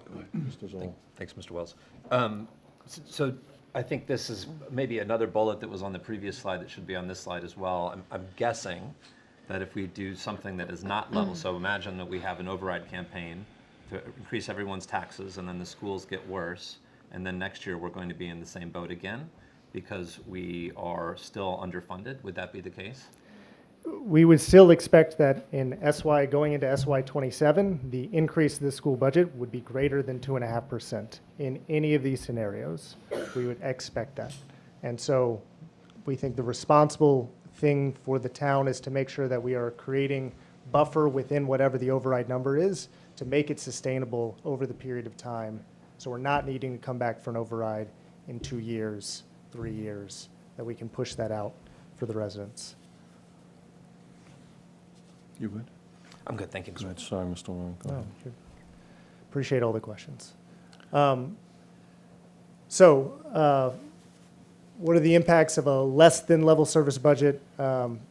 Again, the benefit is it's fewer cuts than a no override scenario. An override scenario is the worst possible scenario, as you kind of alluded to, I think, Chair Wells. So that is a positive, but they are still cuts, and those cuts will still be very impactful for the people who are impacted by them. Additionally, it will cost us more in taxes to get less in services, and that seems like a hard sell to our neighbors. That is what a less than level service budget gets us. And that goes for all of our departments, not just the schools. These bullets would apply across the board.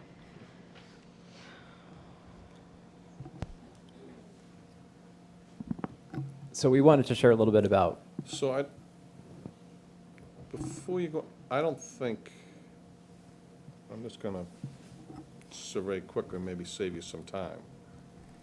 I don't think any of us are at a no override point here, so I don't, Well, it might be important for All right, folks go to ahead. understand All right, go ahead. because if there was a vote. All right, go ahead.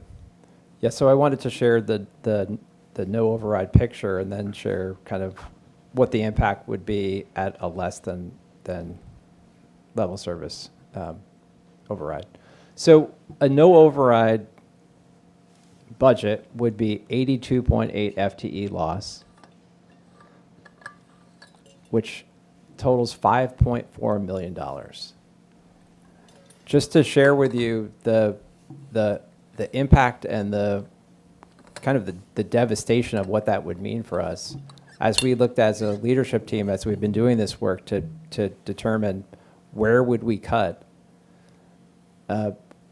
obviously the first thing we did was collectively say, yes, we have to, student-facing positions have to remain, that is our priority. So that's kind of how we started this process of looking at what we would cut.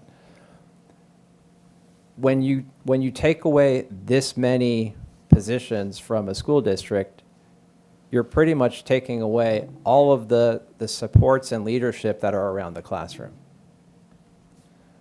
And you can see here in terms of the proposed cuts and what that would include. And again, this is 5.4 million. It's not whatever the 2.5 million is. You could basically take these numbers and cut them in half as a potential look at what it would be if you had a less than level service override. We're looking at losses in central office leadership. We're looking at a number of directors and instructional coordinators who work throughout the district to sustain many of our services. Up to 20 FTE in elementary and secondary specialists. These are all of those positions outside of the classroom teachers in general education. Up to 8 FTE in student services. In HRS, which is one of our classifications, business office and technology, and some of the central office positions, up to 6 FTE, 13 classroom teacher positions, and up to 30 educational assistants.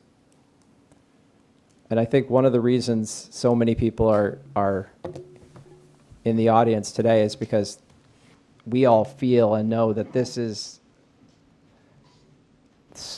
so important to maintain all of these services and supports that we've fought for many years to put in place in our schools, without which we don't feel our students are going to be as successful.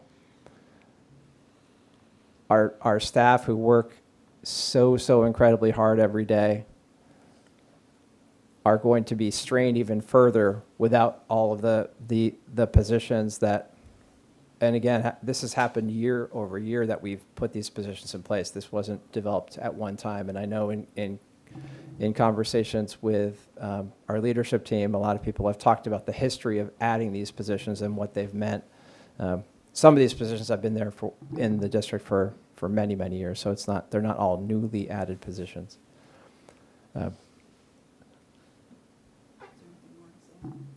I could talk a long time about it, but yeah, that's it. Yep. Well, we do want to wrap up so that we can take it, whatever other questions you have and maybe help pressure test the different options that we've presented here. I want to note that the school committee has not yet formally voted on our budget. That's scheduled for our next meeting at this time on February 26th. However, I feel confident to provide this closing symbol of the school committee's sentiments on this topic. Please don't approve an override number that provides partial funding less than level service. I am speaking as the chair of the school committee, representing our conversations up to this point. That is like that's a no for us. That's a red light. That would be extremely devastating to the services we're able to provide to our children in this district, not to mention to the staff that we rely upon to educate them. So we are hoping to avoid that scenario. A yellow light, a cautious, but bringing reservations, obviously, as presented in depth today, would be to provide funding for level service. We've explained, I think, at length, how and why our level service budget is the way it is for next year. And then finally, of course, back to not losing sight, because we've gone through a lot. At the beginning, we started where we hope to end up, which is some funding for level service, as well as at least some, if not all, of the needs that we've identified. I ask that in the context of our goals. And just to remember these really important points, we want to provide our residents with a return on their investment if we're going to ask them to raise their own taxes. An override is more likely to be approved if they understand the value proposition of that request. It's not only about the dollar amount, but what value they're receiving for the additional taxes that they'll be paying. And I'll say we, I mean, obviously I'll be one of these people raising my own taxes, hopefully. We also want to avoid another operational override for the next 5 years. We've heard that message loud and clear. We're on board with that. But only one option actually guarantees that for us, or comes close to that, and that would be the level service with needs. So with that, we thank you again for your attention, for your time. I know this was a lot of time. You have a full agenda. You have many things to consider. We do appreciate this opportunity. So thank you again, Chair Wells, for creating this for us. And I can stop sharing the slides, or if anyone has Okay. slides you'd like us We're to in the go back slides, to right? in the In the course slides. of the discussion, I can keep them up. We're good on the slides. I think I'll I just go have to basic questions. questions from the board members. I have basic Bradley, questions. go ahead. So I just want to be crystal clear here. The level services, so the yellow caution light, is 6.4 million? Yes. That's correct. Okay, thank you. And the level services plus our needs is how much? Be 6.4 million plus 1.4 million is the full list of needs. So 7.8. That would be 7.8 would be the full amount for the full list of needs. For the enchiladas. Okay. And that will put us on a path for 5 years. The 7.8 will put us on a path for 5 years where this does not have to be this bad. We think. Yeah, what the 7.8 would do would be to invest within our kids, Right. within our staff, to provide the additional supports, instructional materials, Okay. staffing to support the learning that our kids deserve. Okay. That's what it would do. And Nick, for our town, for level services, what is the increase that we need? Because I'm looking at the need list here, and that's, I just lost it, 2 million. So the town side? On the town side, I'm trying to get to numbers. Give me one moment, sorry. It's about I thi- 4.5%. That doesn't help me. Increase. It's 30, sorry, I have it right here. Hang on. Oh, zero. Give me one moment and I will pull the dollar amounts. Is Amy or Johanna here? Amy is, but. Amy is, I don't know if she knows. Do you need it tonight? Do you need it tonight? I want to know what our end numbers are going to be for both of these options. So I know that the towns About need. 1.5 million. Wait, what? 1.5 million. 1.5, that's for level service, and then the need one that you gave us is 2 million, correct? Yes, Even that's though- though it's every need ever asked for under the Yes, sun. and one department has a third of that budget, which we're not going to get into that part, but I'm going to put down. That's the full list. That's the full list. If we were to do this, everybody in town would be happy, supposedly. I won't speak for them, but The 2 million you're talking about? The 2 million? Yeah. I haven't even seen that. Yes, you have. It Oh, yeah, I came did, up a okay, couple all right, of- you're yes. right, you're right. Listen, my head is Sent it out a few spinning times. today. All right, I'm going to do some math. I'll be back. Anyone? Don't have questions for them. I have comments for us. I do just want to say, Warren. we've talked about within the board that, like, while, again, we are here representing the school department, right? That is our role as school committee, and your role is the rest of the town departments. We fully expect and would believe strongly that if there are needs being given to the schools, that those needs also need to be given to the other departments in the town. We believe very strongly there are significant needs within other departments that need to be looked at. We'd be really excited about the select board sharing more of what these needs would be, because I don't think that has been done to this point. Because, we We think haven't- that we haven't- because this that- needs to lift all boats, right? That It's won't not just come about the until we schools. decide on a number, what Right. it is and what you're funding versus what you're losing. Because I've heard all different kinds of numbers, 11.5, 12, all this Oh, yeah. stuff, and it actually, the enchiladas all in is 9.8. So that number is really the number that we're looking at. And I would guess that that would probably be a little bit lower once we get some real numbers from the state. Because again, It's gonna have to be. those aren't in, and so it would be silly, I mean, we're gonna have to, but I think that those numbers are gonna come in higher, so that might be a 300,000, so we're at 9.5. I just wanna say, I just added up, this is how much of a lift this is gonna be. I added up all the overrides, starting in fiscal year 90 to today. The total of them came to 15 million. That's right. And we've had 1, 2, 3, 4, 5, 6, 7, 8, 9 overrides in that time. So just in perspective, the chair's not wrong. This is going to be a really big lift that the community is going to have to do. Because that's a big number, is 9.8 is a big number, and 15 million over the course of how 35 years. It's a big difference. So there's my numbers for today. Can I? Go ahead. No, you go first. No, go. I'll go. I do want to make a particular point here too, which is that Milton doesn't have to be this way. We don't have to every 5 years come back and ask our residents to play this.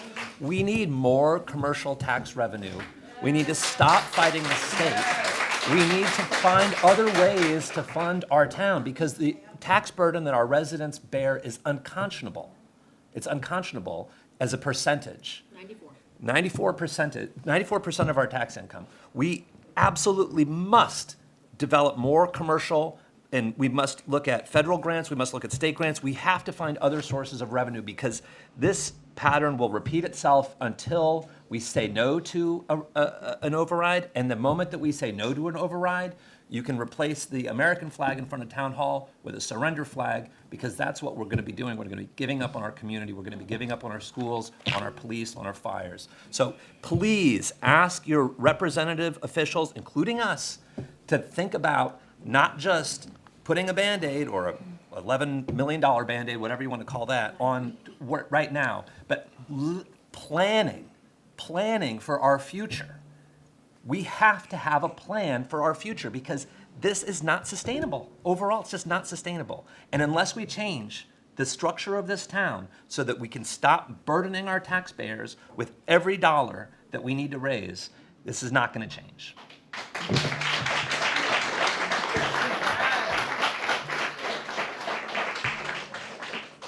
So You've heard that speech. I've heard that speech. Oh, yeah. I think I heard it. I think I heard it in 1990. But it's funny.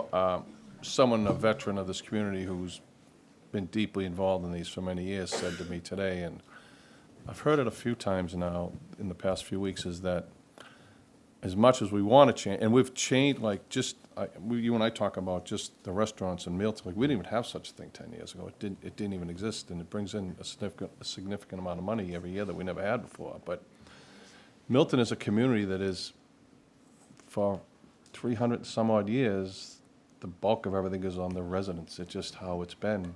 A lot of people take pride in it. A lot of people love it.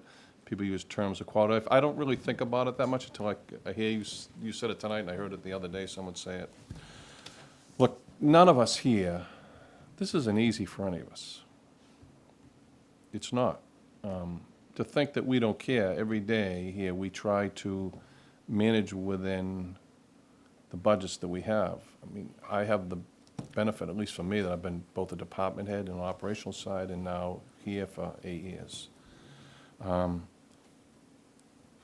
The amount of money that we're talking about it's truly, Ms. Bradley's right, it's like unprecedented. You know, I said it to you when you first, I'm like, I knew it was like, and I watched very closely. I've said this publicly. Braintree last year, they wanted to go for 16 million was their needs-based budget.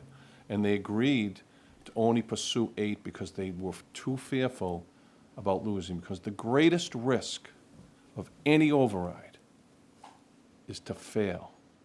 And we have never failed on an operational override. Never.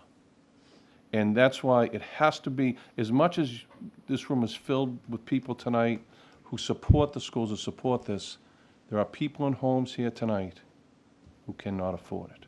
And you have to remember them as well. Because the person who's living week to week now, or month to month on the fixed income, 20 years ago was standing out there holding yes signs to vote for overrides to maintain the quality of life that you and I share today. So that's the key thing, is what is the number we can get that that residents can tolerate, and that residents, and I've said this to you many times, that residents will pass. You've heard me privately say a number in my head. I've like, because I just know how hard it is. Which brings me to the last part, which, because I've never seen this in an override before. And I watched last night. I think we all did. I think we all watched last night. That was very painful to watch. It was sad. But unlike any other override I've ever seen, there's a public trust issue here right now, and that's never existed in any override I've ever seen in my life. And we can't solve that. We can't, because it's not on us. We can't, like, I heard you saying you came here and begged last, you did, and I wasn't cheering, and I'm not putting it on the chair like, you can't do an override in 30 days to go. We've been talking about this operational override since they were lined up outside here. I mean, we've said it over and over again. At least for me, I am committed to this. I think we all are. Yep. The question is, what can the voters tolerate, and how much can we afford without dramatically impacting the quality of life that people enjoy? And that's really hard. One second. Really hard. So, and I hate to say this, but as I watched last night, I was like, wow, I'd never seen anything like that. And I think that this isn't a time for anybody to high five or cheer or look around or smile or think, like this is serious business. This is a time where you have to roll up your sleeves and you have to get your neighbors on board, whether they have a kid in the 5th grade, preschool, or they're the people who come in this building, fill this building, we are guests in tonight, every single day. Because that's the only way. I've never heard a union leader speak against an override, ever, until last night. That's significant. You said it, Ms. Brown, you need police, you need fire, you need the DPW. We are a town. We're not one, this is where we live, all of us, regardless of your background, anything. This is where you choose to call home. And for me, I know you can think because I've seen so many bad things in my life, so I choose to use humor when sometimes the tension, and when I see this room full as it is tonight, I know that you're not here to have a birthday cake, or we're not going to set off candles tonight. You're here because you care about your community, whether it's about MBTA, the schools, public safety, whatever it is that brought you in this room tonight is because you care about your community. Don't lose sight in that. And for us, as the leaders of the community, we have to remain committed to you. But it's more than just sending us an email and say, hey, give us this override. This will be frigging, I'm using a frigging word, I could use a lot stronger word, as Carol's heard me use. This is hard. So let's not lose sight of that. Thank you, Mr. Cohen.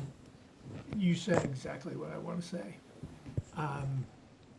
It's not this room that we need to sell. It's people not in this room that we need to sell. And I also want to say that, I'm sure the staff is on pins and needles, and we need to work this out quickly. And I also want to say that I support an override too. What it is, we have to figure out, but I want people to know that, I want everybody to know that we have to figure this out. I was encouraged at yesterday's meeting, in fact, because I heard people finally being honest about what's going on.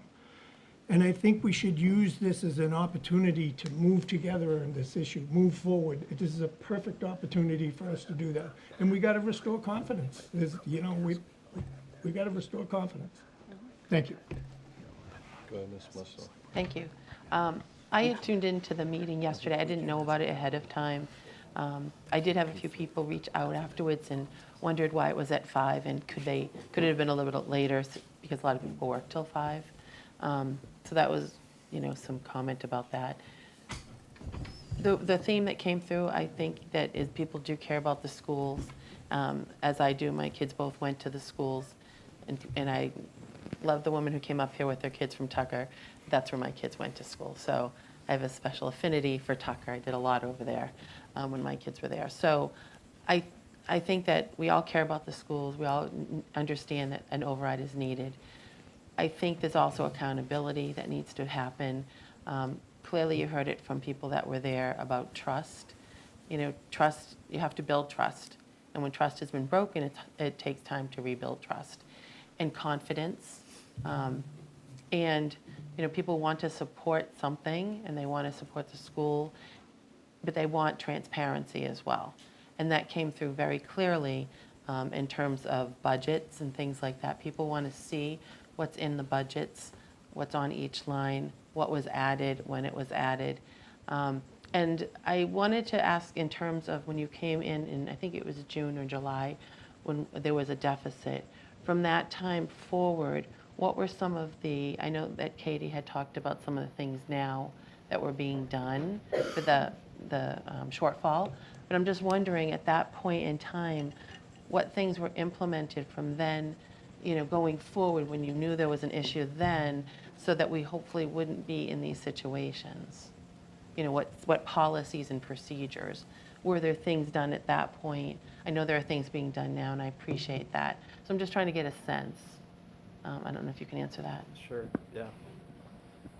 So, yeah, when that happened, Katie had actually already taken over the position, and our former assistant superintendent was finishing up closing the book. So we actually did from July, we started to institute new policies and procedures, and one of that was really kind of shifting our budget practice in total.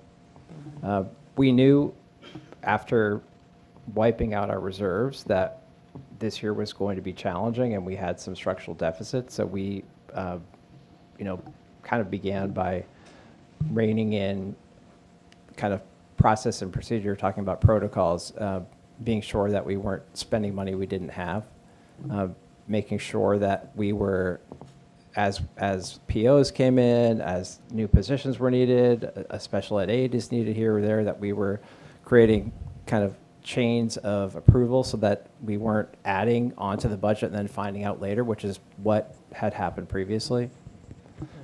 So essentially we have, and I kind of tried to share this last night, I think we're on firm ground now. We did in our first quarter report to the school committee, still didn't have a projected deficit.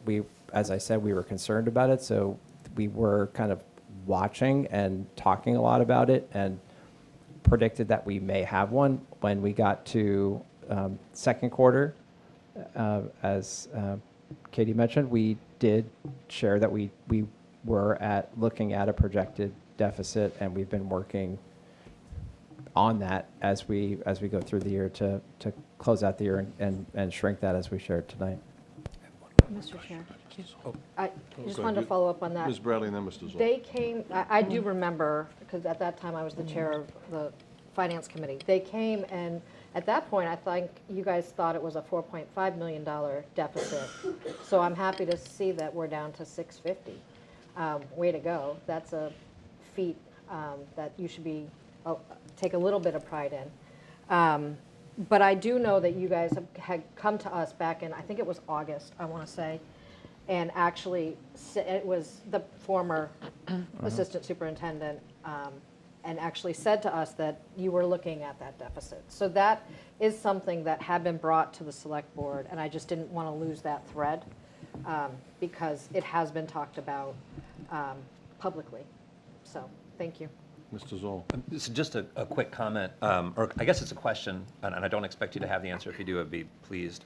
When I ran for select board 2 years ago, we were spending $2,000 less than the state average per pupil, which I think is shameful. And it's just been pointed out, I think the last couple of weeks or months, somebody's told me that we're now closer to $3,000 less than the state average per pupil. So we're actually spending even less money now on our kids than we were spending 2 years ago. So I want to say first and foremost, the fact that we have a functional school system is an immense credit to the teachers and educators that they do so much for our kids. And I know I obviously have kids in the school system. This went to some of your budget, I think, or at least helped the athletics department out. Our parents are always chipping in. When we go to see a play, we throw some money in the till. When we go to the football game, we buy our tickets. Everyone is really pulling their best I would be curious to know if if we were able to successfully pass an override that included the needs plus the level services. I'm sure that we'd still be under the state average, but I'd be curious to know where we would be on a per pupil basis compared to the state. And if you have that number now, I would be super impressed. If you don't, I would love to learn about it in the future. Our per pupil average is, I think, around 18,000 per student. The state average is 2,700. And so 27. that's where we are. We're in the 30th to 20,700. Yeah, we're in the 30th percentile. That's as of 2023. Just to be clear, it's a lagging indicator the state puts together, so it's kind of about 2 years behind in terms of fiscal years. So that's the most recent data, and it's released in January of every year. 10 years ago we were in the 45th percentile, so it has gone down. And we don't know, we don't know for the. It's hard to say because it's not just dependent upon right. our own spending, it's dependent upon everybody else. And again, it's a 2-year lag. So it's a little bit difficult to say. I think as we approach a campaign, sorry, just a quick follow-up, that information like that I think would be very helpful as we talk about an override and what the consequences are. Thank you, Mr. Chair. Final comment. You're welcome. Thank Final you. comment? Thank you, Mr. Chair. I just wanted to say that, once again, we get inundated every once in a while for certain topics. We have been inundated with emails again. My phone, and I know Mr. Chair's phone, was blowing up all weekend. Still is. I know. And I just wanted to say, piggybacking off of what I said about how this was going to be a hard push and how it really is going to come back down to the community if we're going to push for this 9.8, one of the beacons of hope that I saw was that in a 24-hour period, one letter was able to get 500 signatures. And so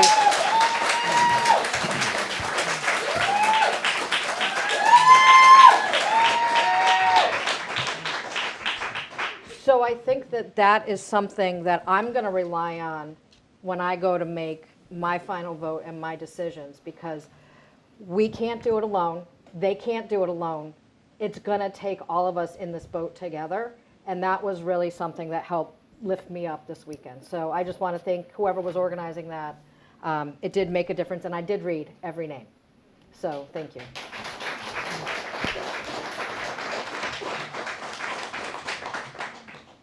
Go ahead. Final comment. Final comment. What show was that? What show was that? Who wants to be a millionaire? So speaking of that letter, I had the opportunity to read that as well. And I would like to just ask you to consider something that letter raised. Beverly Ross Denny raised it in the public comment as well. As you think about the number and you weigh the pros and cons of the different options before you, and even the different sort of levels within the options before you, please think beyond just one round number that you believe may be the sort of magic number that we can win with. I think it's really going to be important for you, in addition, to consider the differentials between, the trade-offs of what someone is going to pay for what they're going to receive. And I know that letter did a pretty thorough job of providing detailed breakdowns of, what different scenarios are going to cost the average homeowner taxpayer, but what they would be receiving in return for that. And I just really caution all of us in moving forward to consider the challenge of cutting services while raising our taxes. I think even if that might feel more attractive for the number being lower overall, I don't think that's going to necessarily be more attractive for voters going into the ballot box, making that choice. And so we are available, for whatever information you may find yourselves needing if you're not voting tonight, before you do take your vote. I want to just end on something you mentioned, Chair Wells, which is, I think, a strong theme that did emerge from the discussion last night. which was a challenging discussion, I think, and an important discussion to have. And I know that we all appreciated the opportunity to hear from our neighbors, their concerns, their questions, and their support, which was also voiced. We do need to work together as a town. We need to work together across departments. We need to work together within departments. And that is something that we are actively working to do every day. And, we need to work together with you because we are the leaders elected by the residents of Milton to do right by them. And, I appreciate your taking this time to kind of hear from our perspective what really matters most when we think about our schools. And if you have other information that you find yourselves needing, we're available. And I'd like to really thank, before we wrap, all of my colleagues on the school committee. As you all know, this is not easy, okay? We are here, we are volunteering our time because we care. I know that's the same for all of you. Really appreciate the dedication of my colleagues who have so much integrity in this work that we do. And I really would like to thank Dr. Burrows, Assistant Superintendent Blake, and Assistant Superintendent Watts, who are also doing great work leading all of our amazing staff. And keep up the great work. We're doing our best, even though we could definitely use some more support. So thank you. I would like to make one final point before you all go. Because it could be easy to be lost in this. A comment was made tonight earlier about that Dr. Pavlicek was my friend and that he supported me. Well, I met Dr. Pavlicek many years ago. I didn't know him. He wasn't my friend. I met him when he was on the warrant committee, and I was a deputy chief then. He might have been chair. He was pretty tough. He was very tough on us. He was very tough on all the departments. Mr. Gaius is sitting back there smiling because she knows what I'm referring to. And then he came to the school committee, and I think when he first ran, he lost, and then he won the second time. It's easy to, forget things, the history that gets you to where you're at. And I just want to say that I judge people on what I see they contribute in life and what they contribute to a community and what they contribute to an organization. There are things in those schools today, programs, buses, fields, educational stuff, computers. Nobody fought harder with us to put the Chromebooks from, as Mr. Walker can recall, the former school committee in the back, to include those Chromebooks into an operational budget than he did for the students of this town. So I know some remarks have been made about him tonight. Don't doubt for 1 second in your lives that Glenn Pavlicek was not a warrior for the students of this town, because he was. He's right up there with Charlie Winchester and so many others that fought so hard for your children for so many years. That'd be my final comment. Thank you all for tonight. Well said, thank you. So we're going to go into executive session. So what about? We're going to recess. We're going to take a, which one? Like, do we have to acknowledge? No, we don't have to do that. No, we don't even have to. Do we have to acknowledge? It's covered. It's covered. I They think, covered it. right? They covered it, yeah. Yeah. So we're going to adjourn to go into executive session for a quick 10 minutes on item, I got to take a vote first. To do anything. You have to make a motion. I have to make, I have to make the motion. So, thank you all for your time, those of you that are leaving, those of you that are staying. So I'm going to make a motion pursuant to Mass General Law, Chapter 30, Section 21A, to enter an executive session, discussion strategy with respect to litigation, Attorney General versus the Town of Milton et al., Supreme Judicial Court of Suffolk County. The board will return to open session following that. I second. Second by, I made the motion, Ms. Bradley, Ms. Musto, yes, Ms. Bradley, yes. Yes. Ms. Goyen, yes. Mr. Yes. Zoll, yes, myself, yes. We're in executive session.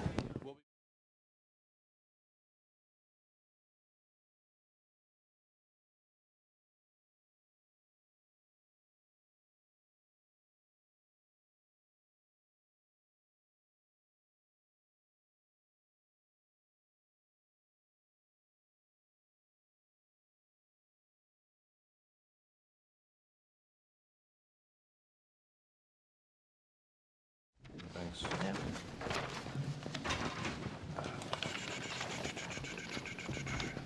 Welcome back. So, we are at item number 7, discussion approval, Town of Milton Action Plan per emergency regulations related to the Mass General Law, Chapter 48, Section 3, MBTA Communities Act. So, am I having you, what am I? I'm a lot. You could throw it to Nick.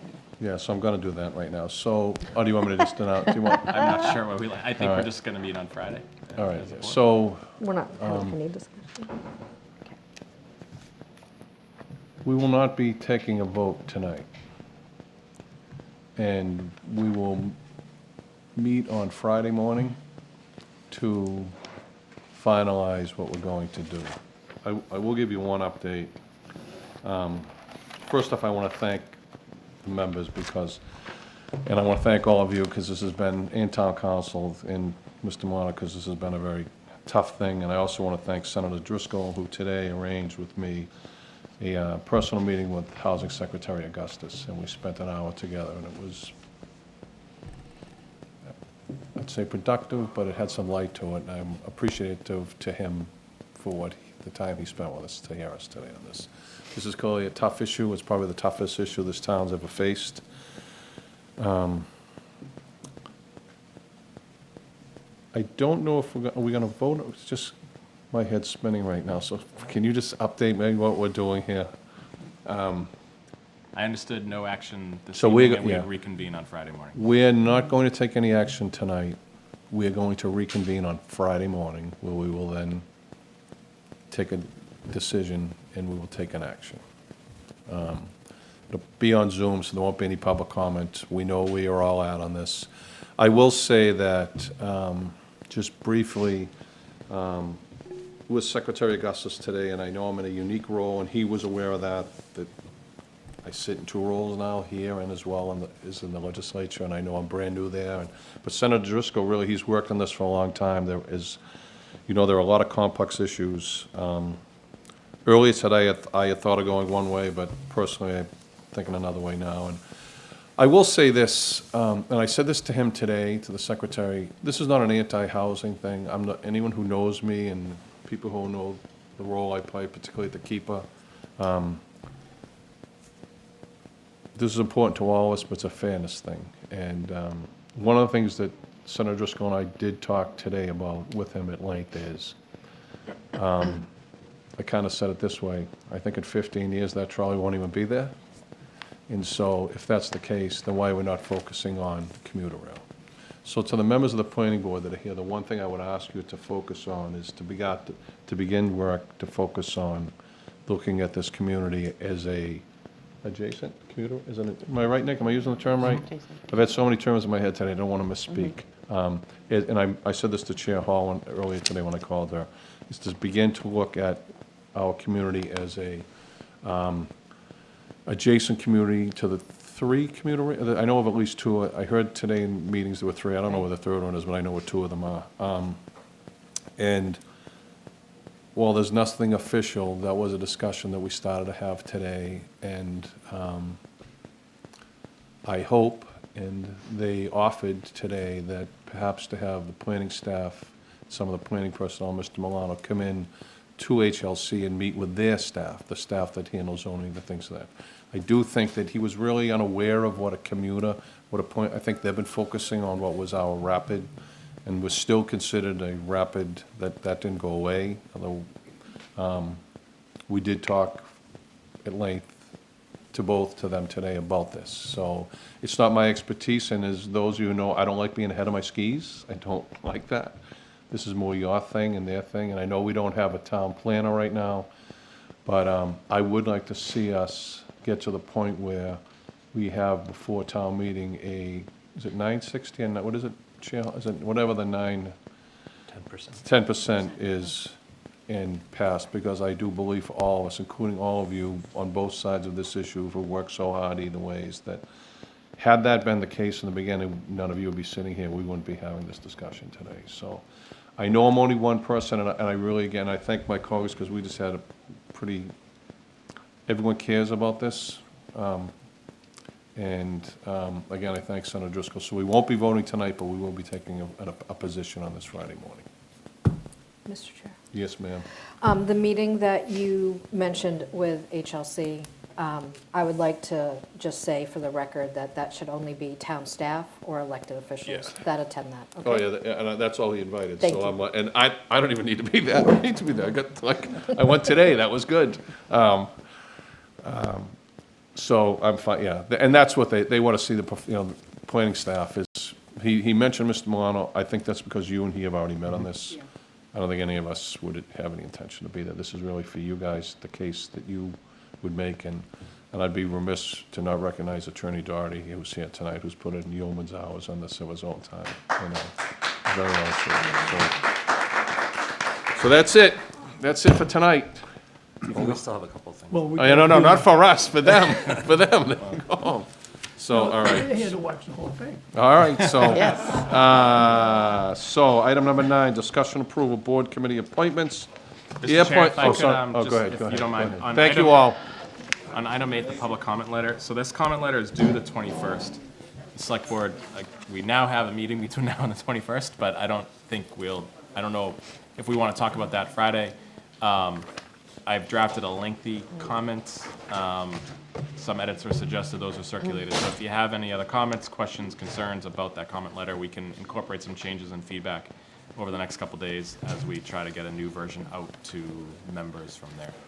That's the longer letter? It's like 5 pages. Milton maybe. draft comment letter. Thank you. The dates were the killers, they both had the same date on them, like Oh, February yeah. 21st. Well, yeah, that's my dating. Oh, sorry. Yeah, so the longer one, it's like 5 pages back and front. This Yeah. says comments? Okay. Yeah. Okay. Okay, just want me to keep going? Okay, all right, well then. All right, so are we gonna I'll make a table that? motion to appoint Josh Thompson to the Airplane Noise Advisory Council, or Committee. Airplane Noise Advisory Committee for a term to expire on June 30th, 2026. Do I have a second? I'll second. Okay, I'll just do we didn't do a roll call? No. Okay, all in favor? Aye. Yes. Aye, okay. Next, We're skipping 11, I think, right? right, Nope, with item 11 we have. Oh, sorry. pilot Pilot. program. So, someone make a motion for that? That we accept the $110,000? Yeah, move to accept the pilot payment from Curry College in the amount of $100,000. The All those in letter favor? says 110. 110,000, sorry. It's 110, yeah. Yeah, 110. Is that an increase or was it from last year? They've been at that level for a few years. Oh, We should probably talk to them about increasing some pilot, considering the conversation we had tonight. Are you Second? volunteering to be chair of the pilot committee? All right, second on that? Second, sorry. Okay. All those in favor? Yeah. Yes. Aye, Aye. okay. Where are we to, okay, item number, with the town administrator's report? Yeah. Yep. Oh, my God. Mr. Milano. Thank you, Mr. Chair. I don't have too much tonight, just wanted to thank DPW staff for the kind of regular call-outs they've been getting. And luckily for them, I guess, is that they've been a lot of Saturday, Sunday storms, so overtime, time and a half, and double time. But it's been a lot of work, busy season, these recurring couple inches of snow every couple of days, storms we could do without, but that's the winter we've been dealt, so thanks for them for their hard work and ongoing efforts. DPW park staff contribute as well. It's a lot of work every storm. And then secondly, I just wanted to acknowledge all the work from Milton Police, Coastal Ambulance, Milton Fire, in responding to the shooting on Belvoir Road. That was, it's these domestic violence incidents you never want to see in a town. It's just a striking reminder that how prevalent that is as an issue in every community, really. But this is an individual who was shot multiple times. Quick work by everybody involved, not only to get her to Boston Medical Center into treatment, but also to track down the assailant and arrest them. So appreciate the work of Milton Police, Coastal Ambulance, Milton Fire on that one, and hopefully we can go at least a year without another incident like it in Milton. And we've been lucky that they are few and far between, but they do happen. I agree. That's all I have. Thank you this evening. I've talked enough today. I wanted to Miss- give a go ahead, shout Miss out. Bradley, go ahead. Thank you. I just want to give a shout out to Marina, who just started her job at the DPW, and she's already killing it. I can't believe how much my road was plowed and the sidewalks were plowed. They just kept zooping up and down. So I just want to give a shout out to her, as I always like to do with the ladies, and just say thank you. She's rocking it, and I'm really happy she's there. If I may, there was also a fantastic Lunar New Year celebration on Friday at Pierce Middle School. I know Bao Qiu was one of the primary organizers. It was a really lovely event. There was a huge turnout, actually. And so I think if you missed it this year, you come next year. Wear red. We had a whole contingent show up at the our office in the State House. So it ran the same thing, huge one in Randolph, enormous. Like, that's good. Anybody else? I do have an item for public comment response. Oh yeah, I forgot. Sorry. No, that's okay. I just wanted to correct a couple of things that were said about the MBTA Communities Act and public response. Ms. Swenson alleged that it would cost tens of millions of dollars to the town to implement a plan. Of course, we know that that's not true. We had an economic study that showed that the plan that was turned down last year was going to increase our tax revenue by about $1 million a year. Also, I think Mr. Kelly said that the vote was to reject the law, and that is also incorrect. It was a vote on a specific zoning plan. It was not a vote to reject the law. There are many people who voted no, who believe in housing, who wanted Milton to comply. They just didn't like the particular plan. That's it. Okay. We good? Everybody? You? Motion to adjourn? Oh, sorry, no, jeez. Oh. Logistics, Friday morning, Yeah, time. you're good. Future Oh, meeting. how about 11? Can we do? And we need to talk about those because I got another so, one to follow on. by the way- So Friday is the 14th, Valentine's Day. And did you see that? Did I send you that request? Who did I send the request from? Chris Hart? Did you see that? Are we meeting on March 4th? That is not one of our meeting dates. If the board is open to shifting around our meeting, I can't do the 4th. Chris Hart is asked to come in on He behalf of did. the So Equity is Justice the for All. 4th a regular day for us? No, the 11th would be our normal one. All right, so can he come Bless you. Sorry? No, he's limited. It'll be Pat Lattimore if it's not Chris. I don't have to be here. You guys can do it another time. I also won't be here. No, he won't be here either. So he just asked me today, do we meet on the 4th? I said I'll get back. That's why I sent, didn't even look at the calendar. I just knew that. Because he had asked me, but he's told me he's teaching Oh, that's a why night he class. asked. Yeah, he's teaching a night class. Spring so break that week. That's what it is then, okay. That's why he So, asked. Love that word. spring. he did Yeah. email with that, so I'll email him back tomorrow and ask him, like, listen, I know he wants to get this done, but he did say to me Pat would come in, so we'll get Pat scheduled for March to come in. All right. We're gonna keep our regular meeting dates in March, yes? Yeah, the Okay. 11th. All right, and, okay. we have 11th the and special town- 25th? We have the town meeting. 11th on and- the Oh, 24th. 25th. 25th. Oh, it's my Florian's birthday. So Friday morning, 11 a.m.? This Friday? Yes, By no, Zoom. what's up with Friday? You doing Friday it 11, earlier? how about 11:30? Can anyone do 11:30? Is that too late? I can do 11th. I could do 11:30. Okay, 11:30 works. Is that all right, Roxanne? Is it okay? Earlier would be better, but you guys, you can't. I'm going to a funeral Don't at forget, 10, that's why I don't want to forget be it's at that. Valentine's Day. Oh, that's right. Yeah. That's for at night. I'll make it work. 11:30. Elaine, you're a soldier over there, warrior. And then just to be, we do need to talk about the budget again. Yeah. Yeah, when are So we our gonna- meeting schedule is tricky because we're slated for the week of town meeting for the 24th, 25th, 26th. So if the board is open to it, we could add a meeting next week. I know it's school vacation week. We have two issues that are time The sensitive. 18th? The budget at some point, but we do need to talk about the East Milton Fire Station, and we need Yes. to take a vote on that before the end of the month. That could conceivably be the night of the 24th if we started early. Okay. So we don't necessarily need to meet next week, but it just If we means start the meeting, or you want to we start start the at meeting? like 6 maybe, or We do that on the 6:30 24th? on the No, we 24th. can't. So I was gonna try to go to class, my class is out at 7:20, and then come back and make it for town meeting on Monday, but if you want me to take an absence, I will, for the town. No, that's fine. That's a No. town meeting night? Yeah, The 24th? yeah. We're going to meet before town meeting, but Yeah, I just wouldn't be here. that's all right. So what is it we need to vote? Well, the on the budget. East Milton Fire Station, but also we need to talk about the budget. So if it makes more sense to meet next week on Tuesday night to When do you take need up the both. number? When does he need the, I've asked you this I every know time, I- haven't I? It was supposed to be today, I thought. It's, the difficulty is, and look, I hear them. You It's can't like, do the I don't even know how to walk in a, I don't even know how to.